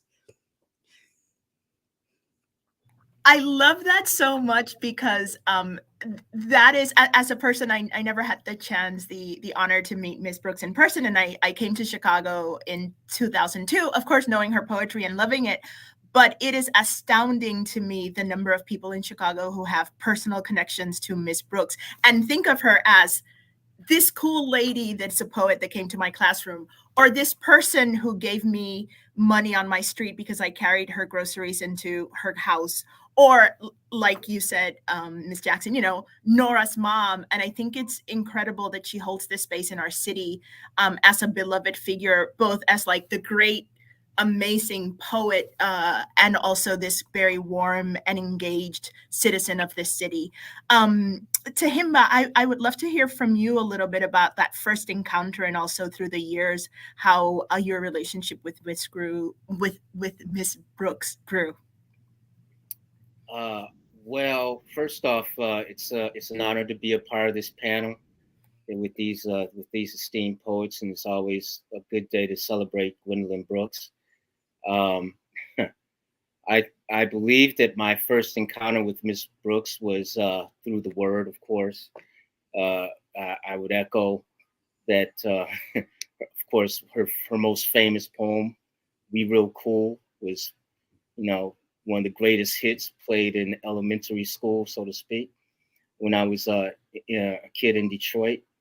That's how I first met her work. Then I moved to Chicago in about 1984. I eventually believe that I met her. I think I first saw her read perhaps at University of Chicago, but I think that the first time I really had any real interaction with her was at one interesting thing about Ms. Brooks was that she was kind of a poetry angel of Chicago, and she was notorious for going around and doing little kind of miniature poetry contests. From my understanding, she would sometimes be in a school somewhere and do a little mini contest or whatever. This was around the mid 90s, I want to say 94, 95 or so, that I was at the Chicago Black Writers Conference at Chicago State University. And they had an impromptu little poetry slam, and I slammed a poem, and I actually won $100 from Ms. Brooks. Evidence of her great generosity. Definitely helped pay the rent at the time. I was very thankful. I was also very, very honored to meet Ms. Brooks, whose lyrical prowess and her eye for the heart and soul of Chicago was so penetrating and so very specific and very wide at the same time. She's reading her work has always been a real lesson in how to capture the voice of a people, the spirit of a people, and I think in the way that she lived her life, in the way that she was so generous towards so many people, in the way of giving of her time, giving of her consideration and respect for organizations like Obasi, and kind of the kind of interchange she had between generations, in that allowed her to grow and to learn from and to teach, the folks in Obasi and of that generation. It's a real lesson for me in terms of generosity, in terms of giving and openness, and in terms of productivity. So I guess Gwendolyn Brooks has been such a model in so many different ways. It's just it's really amazing to see the kind of furious flowering of Black poets and Black poetry that has come after her legacy. Tahima, thank you so much. There's so much there that I would like to come back to in this conversation about the model that she is for so many writers. And Eve already alluded to a little bit about that. But Nate, I'd love to hear from you about, you were a person who grew up as a poet in Chicago as a young person. All of those things were true simultaneously. While Miss Brooks was with us for a good portion of that, can you tell us a little bit about how you encountered her and where, and how your relationship with her and her work has changed through the years? For sure. First off, hello everyone. I'm really glad to be here, and much appreciations to the organizers and to Ydalmi for hosting, and to my fellow poets. I think for me, it was probably sort of similar to like what Eve and Tyemba described, in the sense that I first came to see the work in school, in the school space. Certainly We Real Cool, the Bean Eaters, etc. And I don't know that it was like, I think probably at that point I was just sort of thinking about it in the context of like, this is what we're doing today in English class, right? So cool, what have you. I think the first moment where it really, where I think the work really like grabbed hold of me in a different kind of way was when I saw the poem Beverly Hills, Chicago. And the reason why was because, so I grew up sort of on the far South side. And when I went to school in the neighborhood in Beverly, and then also the neighborhood Mount Greenwood. And so I was bused to school, and like my school bus route would go through that neighborhood. Right. And so it was the first time I had ever had a couple experiences. One, it was the first time I ever saw a poem that was about a place that I had literally been, like physically. And that struck me. It was, sort of like flipped a light switch. I was like, oh, you can write poems just about like stuff that you have done, like, and not just like you but like specifically like, oh, like a sort of random kid, Black kid on the South side. You can write poems about like the kind of experience that sort of person might encounter. That's interesting. And then like, that poem talks, I think, about a certain kind of like alienation, or like a certain kind of like class thing, right? And that was my experience every day, like going from, from the bus, like, from my neighborhood of West Pullman into these like more affluent neighborhoods just sort of to the west of us, right? And so the poem just made me feel legible in this way. And that was really the point at which I was like, okay, yeah, this person is like important, and this is a poet that I want to be paying attention to, and like having a sense of what, I just want to know more. Yeah, and so then from there, I think I got like one of the selecteds, and the work has really been kind of a watchword for me. In fact, so my grandmother was a librarian in the high schools in Chicago for many years on the South and West Side, and she had these kind of like posters that she hung up in like her classrooms or libraries. One of Gwendolyn Brooks and one of Langston Hughes, and I still like have those hung up at home in my office. So, very much still, like a thing that me and Eve sort of, I was gonna say jokingly, but it's actually like not really a joke. A thing that I think we've said to each other over the years is like, what would Gwendolyn Brooks do, right, when confronted with any number of like personal or professional quandaries? Just like, well, what would Miss Brooks do? Yeah. Thank you so much, Nate. WWGBD. That's the new thing we're all going to start saying. Miss Jackson, I wonder if you can talk a little bit about taking on the role of Illinois Poet Laureate and thinking of a poet that serves the state, and how you think of that work after it was done and molded for 3 decades by Miss Brooks. Taking on the role of Poet Laureate and what was the other part? Especially after the model that Miss Brooks provided for that work. Especially after the model of Gwendolyn Brooks. Of course. Who else would I have modeled myself after? That was my intention, to model myself after Ms. Brooks. I just had 2 words, excellence and generosity, to try to what Nate was talking about and Diane, but her generosity and her excellence. And also the other thing she did was she embraced the whole state. I mean, she embraced young people in particular, and she embraced all young people. And that is what I made it my intention to do. One way in which I had planned to do it, and I think it's working, was create a program called Ambassadors of Poetry and select 4 different poets from around the state. As it turned out, I only got 1 Euro-American poet from downstate. That's Whitney Jones, and she was very effective. And I got 1 Latino poet and 2 African American poets from the Chicagoland area. In particular, too, I still think I'm following her footsteps in that, because she wanted to bring poetry to young people who people did not see as poets.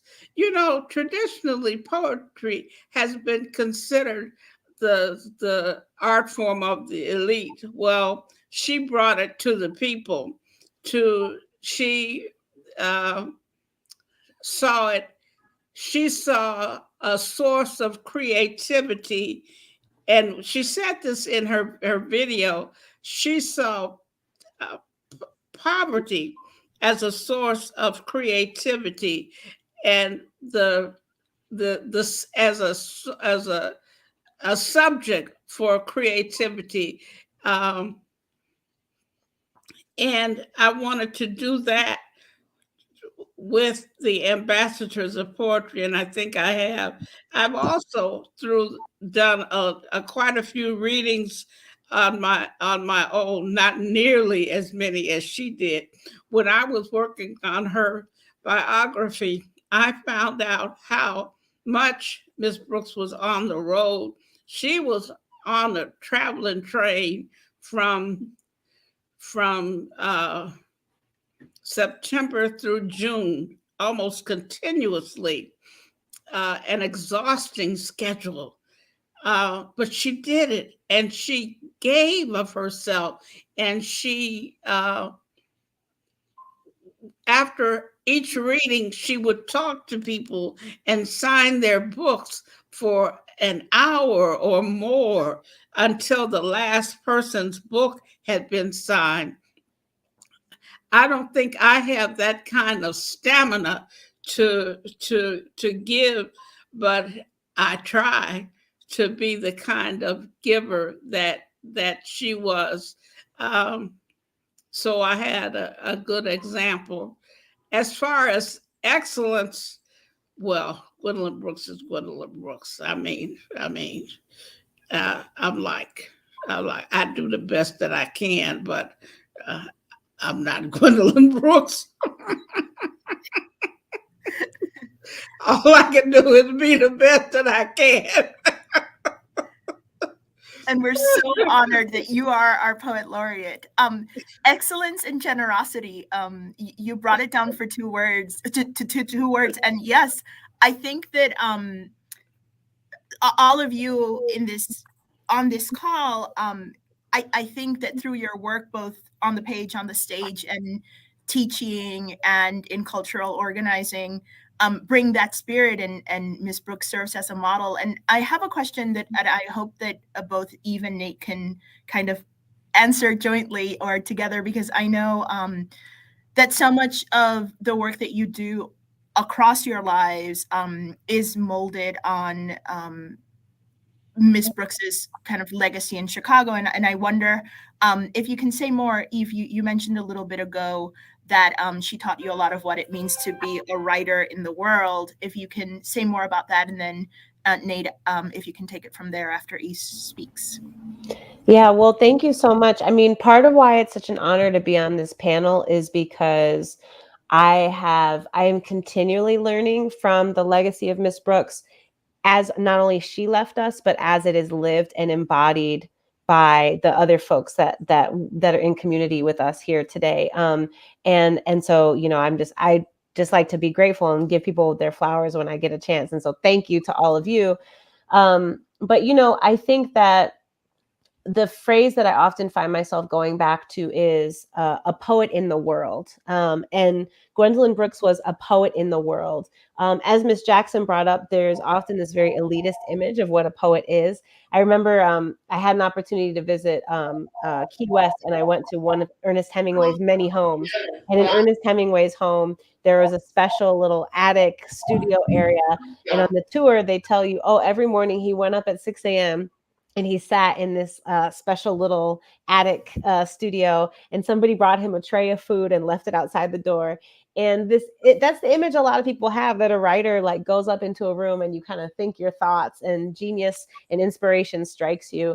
And there's so much about racism and sexism and classism that is embedded in those kinds of assumptions. And what Gwendolyn Brooks gave us was the opposite model, that a poet is somebody who is moving through space in community, in conversation with other people. That is exemplified even in the title, A Street in Bronzeville, right? Which calls us right away to look out our own window and to think, well, what is the street in the place where I am, or the rural country road, right? Wherever, or the suburban cul-de-sac. That idea that Nate pointed out, that you can just write poems about your life and the people around you. But not only that, as Taimba and others have mentioned, that you show up and you give the things that you were able to give to materially support that structure of other people being able to tell their stories. And so for me, her legacy is, number one, trying to write about everyday people and everyday things insofar as I can. But number two, trying to show up and, you know, move chairs, set up mics, bring food for people, carry stuff, you know, throw a coin or two behind a competition or a community you know, organized event. And that is something I'm very proud of, and very grateful for the work that Nate and I, and very much also Ydalmi, who's not going to shout herself out here, but that we've been able to do in that arena. I feel like that is, you know, if I want to leave something behind, that is as important, if not more important to me than the poems that I write. But that to me is also part of being a poet in the model of Brooks. Yeah, no, very much so. And you know, a thing that I'm just sort of thinking about, to kind of add to what Eve was talking about, is that So this past year I had an opportunity to teach a class on Miss Brooks to my undergraduates at Colorado College, and it was, it was really interesting and like really moving. And we read Miss Jackson's biography, and one of the parts of that book that I think I'm most struck by is that last chapter, right? Which in many ways, like, is all about sort of what comes after Miss Brooks, right? So it's largely like former students or younger poets or whomever, cultural organizers, etc., just thinking about or talking about the impact of Miss Brooks, right? Whether that impact be personal, whether that impact be via the work, whether that impact be sort of handed down through, relationships that bore relationships that bore relationships. And yeah, I think that's a thing that for me that like, that's really important to me, right? And that I think in so many ways, right, like runs counter to our ideas, like what Eve was saying about what it means to be a sort of great artist or a great writer. That yeah, part of what that means is having like not only a sort of expansive vision of the work, but also a generous vision of how you move in the world, right, and how you move in your community. So that for me is like the thing that I'm always sort of trying to think about or trying to approach in the sort of like small and insufficient ways that I do in all my practices, right? In teaching and writing, in sort of putting together events, all those things. Thank you, Nate. And I actually want to shout out that biography of Miss Brooks by Miss Jackson that you just mentioned, A Surprised Queenhood in the New Black Sun, The Life and Legacy of Gwendolyn Brooks. Please go get a copy, read this book. It's so great.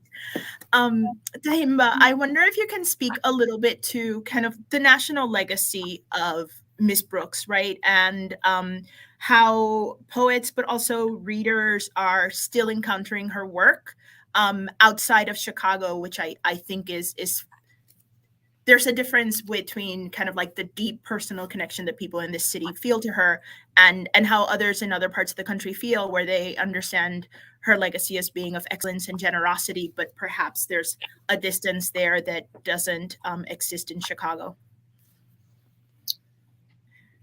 I think that when you're talking about Gwendolyn Brooks, you're talking about the first Pulitzer Prize winning Black poet. So you're talking about prototype right there. And I think that the thing about Ms. Brooks' writing is that we're still learning from it today, and that the timelessness of her poetry still resonates from the first half of the 20th century, and now we're into the first half of the 21st century. So I think that what I still learn, I can tell you from a personal viewpoint, is that what I still learn, for one, is like her.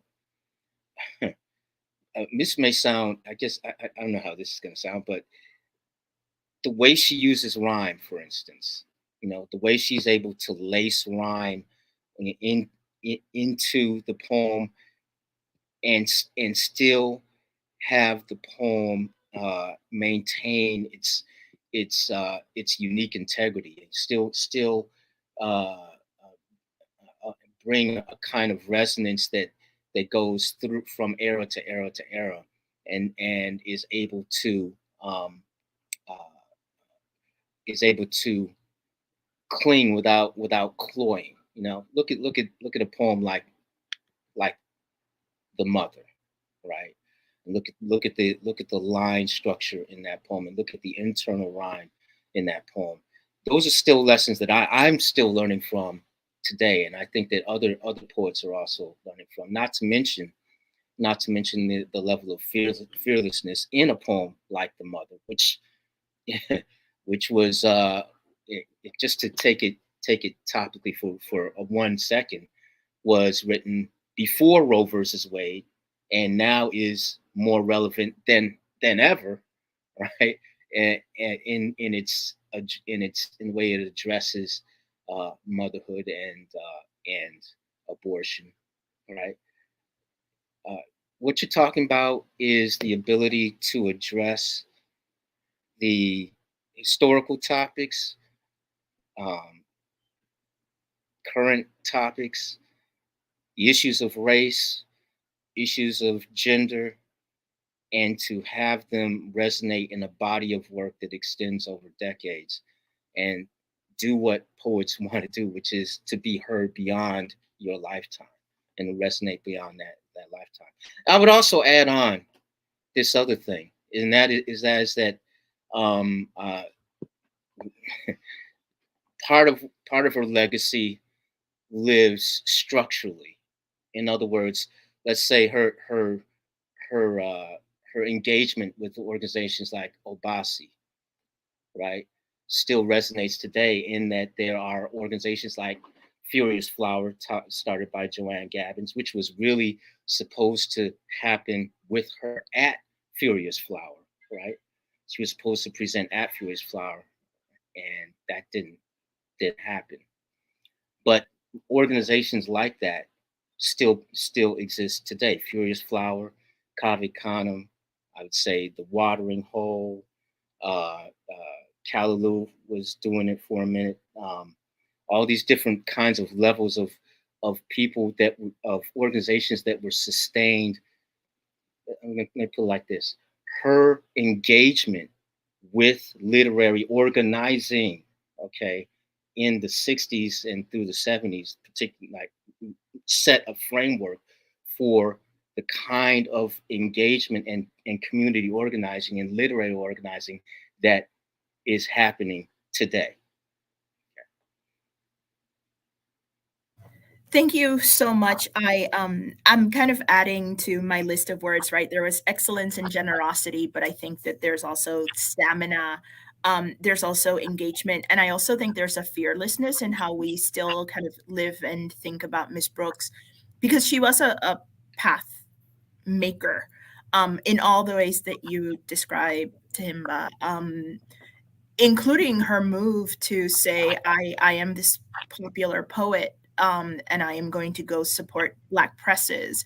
And I think there's so much in that decision that still resonates today. And we've seen kind of a reflowering, a furious flowering, especially of Black poets. And so much of that was made possible by the work she did 60, 50, 40, 30 years ago. So I really appreciate you bringing that into this conversation. We're almost at time. And Carolyn, I wonder if you can kind of talk to us about how you and the work that you're doing are living and experiencing the legacy of Miss Brooks in Chicago today. Yeah, I really want to express my gratitude to all of you. And of course, the organizers behind this event, because it not only brings back really fond memories of my work with Gwen. Some of you may know that in the last years of her life, I was her speaking agent. And obviously, we had many conversations. We had many, many times where we could personally connect. And Tahimba, one of the things that you said about the timelessness of her work, it's just ageless. She brings you into a place, she brings you into a life, she makes you look at the details of life and forces you more than thinking, but forces you to feel. And who has worked with many artists from a broad scope of disciplines and genre. She is really the gold standard of anybody that I've ever worked with. Maybe, and I say that really without reservation. We've talked about her generosity. We've talked about her excellence, which is, revered by so many. But there was a constant dignity that she had, and it was so warm. She was such a warm person.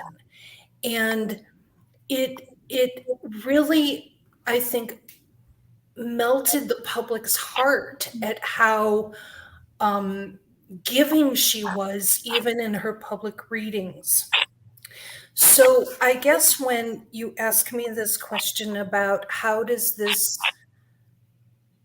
evidence itself in my own work or my own thoughts about artistry, that is how it is evident. It is, am I, currently I'm working for an arts organization here in town in Chicago, and I bring that ethic of, are we being of service? Are we being of use to the community? And that is a huge lesson that she passed on. And not just that she said, Carolyn, this is a great way to live. She lived it, and I saw it by example. And I'm, like I say, I'm very grateful to be able to listen to everybody's memories and how they have, how Gwendolyn's work and her life have just uplifted us all. And also knowing, of course, I'm not the only person that experienced that, but there's this whole group of people all across the planet who have been so very touched by also just the generosity she had as an artist, because she so much told the truth. And we all know as writers, it's hard to tell the truth. It can be physically hard to get down to the grit of what we want to really say. And it can be frightening. And you look at the body of her work, and she truly was fearless. I guess that's the best way that I can answer that question. Thank you so much for that sentiment. I think that's a great way for us to wrap this conversation. I want to encourage all of our viewers to go out and seek the work of these poets. All of them are living very actively into the legacy of Gwendolyn Brooks, starting with Eve L. Ewing and Nate Marshall's work with Crescendo Literary, and of course, Tahima Jess also being a poet who has won the Pulitzer Prize, and Miss Jackson being our state poet laureate, and of course, Carolyn, all the continued work you're doing with organizing and with your poetry. So thank you all so much for joining us today. I am going to turn the mic back over to Nora, and happy Brooks Day, everyone.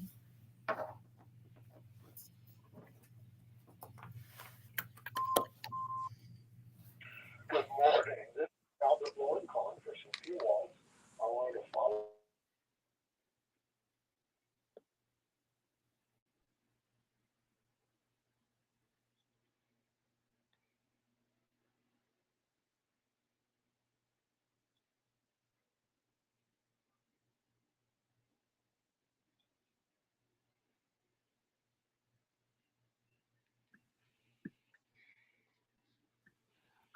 Nora, you're muted. Sorry. With all the people that accidentally say things on mic, I'd rather find out that I had been talking and the mic was off than to find out that I'd been talking and the mic was on. But I am. I'm going to kick this back over to Cynthia in just a second. I was saying, but I first want to say I am a firm believer in the shameless plug. And in honor of everything that you have also wonderfully described about the different areas that that Mama made her mark in, I want to flip back and give everybody up to 30 seconds to pitch something that they are doing right now, whether it is an organization that they want to celebrate, a particular book that you have out or is coming out. I want to give everybody 30 seconds. Can we do? Yeah, we got enough time to do that. 20 to 30 seconds to make that pitch and go. I'm happy to go because I know what I'll say, and it's very much in the legacy of Miss Brooks. Many people on this call are working with Jerima Gorman of Burst Into Books for an amazing literary festival on July 30th, the World of Wonders Literary Festival for the whole family. The featured poet that day will be the featured writer will be Jacqueline Woodson, but there will be many other writers, lots of activities for the whole family, and it will happen at Gately Stadium, again, July 30th. Please come out, support this amazing first edition of a literary festival that many of us on this call hope will happen for a long, long time. I'll hop in, co-sign, very proud to be a co-organizer of that festival. My most recent book that just came out last year is called Maya and the Robot, and it is about a Black girl whose best friend is a robot. I'm really proud of it. It's a book for young readers, roughly 7 to 10 years old, but any age. And my next book that's coming out is called Change the Game, and it is a graphic novel that I co-wrote with Colin Kaepernick. It is a young adult graphic novel about his experience as a high school student, and you can pre-order that now from Scholastic. Change the Game, co-written by myself and Colin Kaepernick. I will. I'll contribute for a half a second. This Juneteenth is the second year that an organization or a coalition of organizations called Getting Word will be raising money for Black literary organizations. Cave Canem, Furious Flower, Hurston Wright Foundation, Obsidian Literary Magazine, and the Watering Hole, 5 organizations that have fostered Black authors for a combined 130 years, have now formed a coalition called Getting Word. I put the link in the chat box there, and it is an effort to raise money for Black literary organizations. As a matter of fact, this year we will be having also a sponsor through Bookshop, and we'll have a list of 50 books on Bookshop. And if you buy Black authors, so the idea is for Juneteenth to start the tradition of buying Black authors, buying Black literature, supporting Black literary organizations and Black authors. So happy Juneteenth.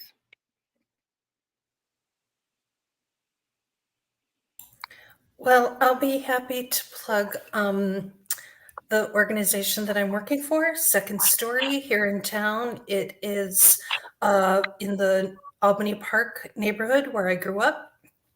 Second Story is a collective of artists that tell real lived first person narrative stories. So please check it out at secondstory.com. Yeah. And then I guess just very quickly, yeah, I don't have a lot to promote because I'm a lot of life stuff is happening. So, but I guess one thing, a podcast that I really love and have been a fan of for some years, The Slowdown. If you're not subscribed to that, and take a listen, and I believe towards the end of the summer I'll be guest hosting for a couple of episodes of that. So that'll be fun. So yeah, get in tune with that.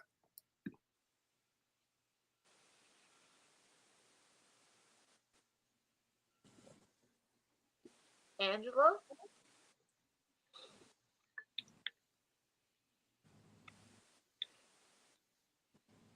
Okay.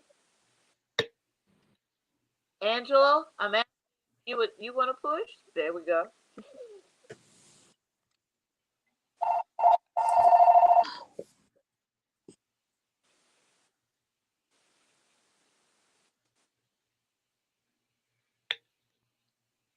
Her book, more than meat and raiment. Yeah. And so, Angela, your mic is off. So while you're turning your mic on, then I'll do a pitch. Last year, my first picture book came out, and I thought I had it down here with me, and I don't see it. There it is. My first picture book came out, and it is Moyenda and the Golden Heart. And the paperback came out last year, and the hardcover, hooray, is coming out this year. And so I hope everybody gets a chance to check that out. Angela, is your mic up?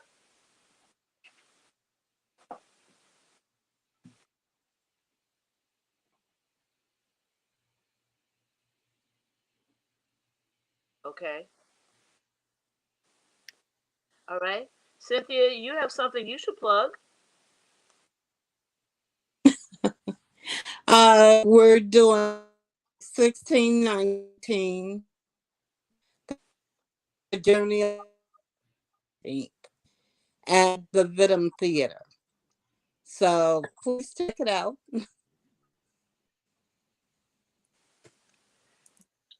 And if everybody sends this to all of these things to info@gwendolynbrooks.net, then we will post them. I'm jumping ahead. I didn't mention this to Darius, but we will post them on Brooks Permissions on Facebook so that everybody can check out these things and really do one of the things that Mama liked to do, which was to crossbreed to get people involved in so many different kinds of things and to let people know when she would drag poets up on the stage with her to read and everything so people could hear other writers. So yeah, I just want to say that. And Sin, you were gonna say a little something something.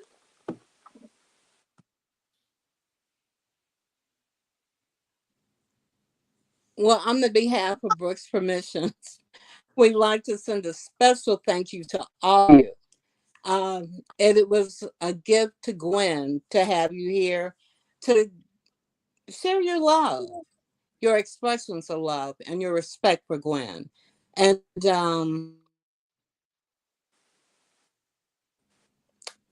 thank you again.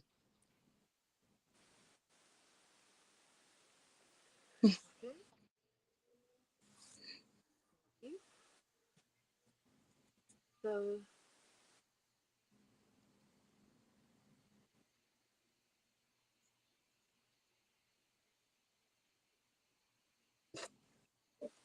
Darius, did you have something you wanted to say?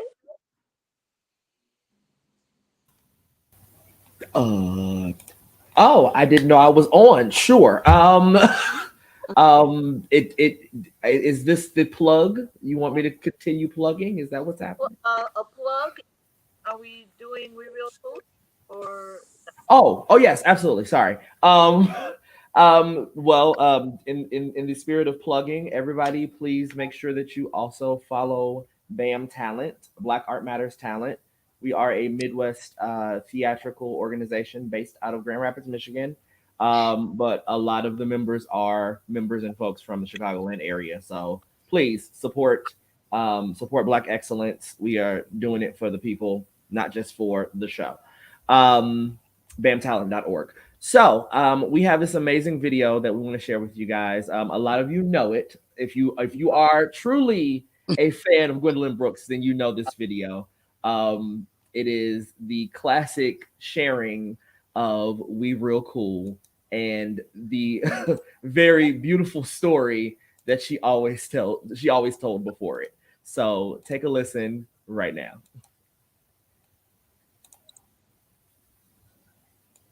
Bye, everybody. Thank you.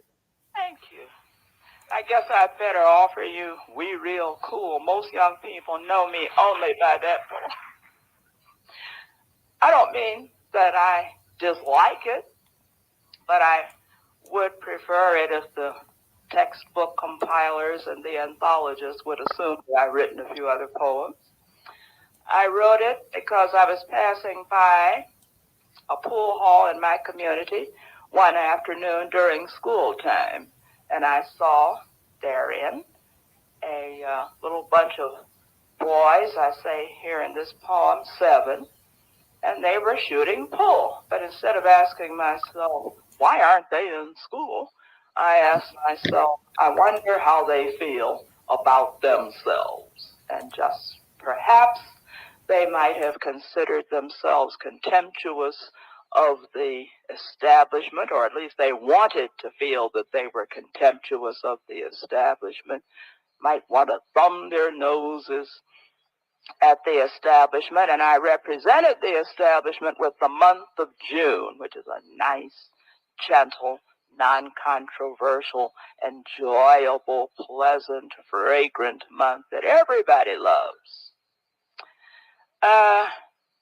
This poem has been banned here and there because of the word jazz, which some people have considered a sexual reference. That was not my intention, though I have no objection if it helps anybody. But I was thinking of music. The pool players, 7 at the Golden Shovel.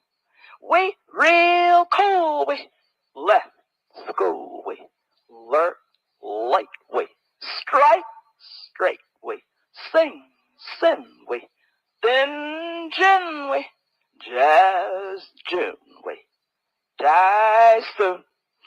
I'm going to read you 3 more poems.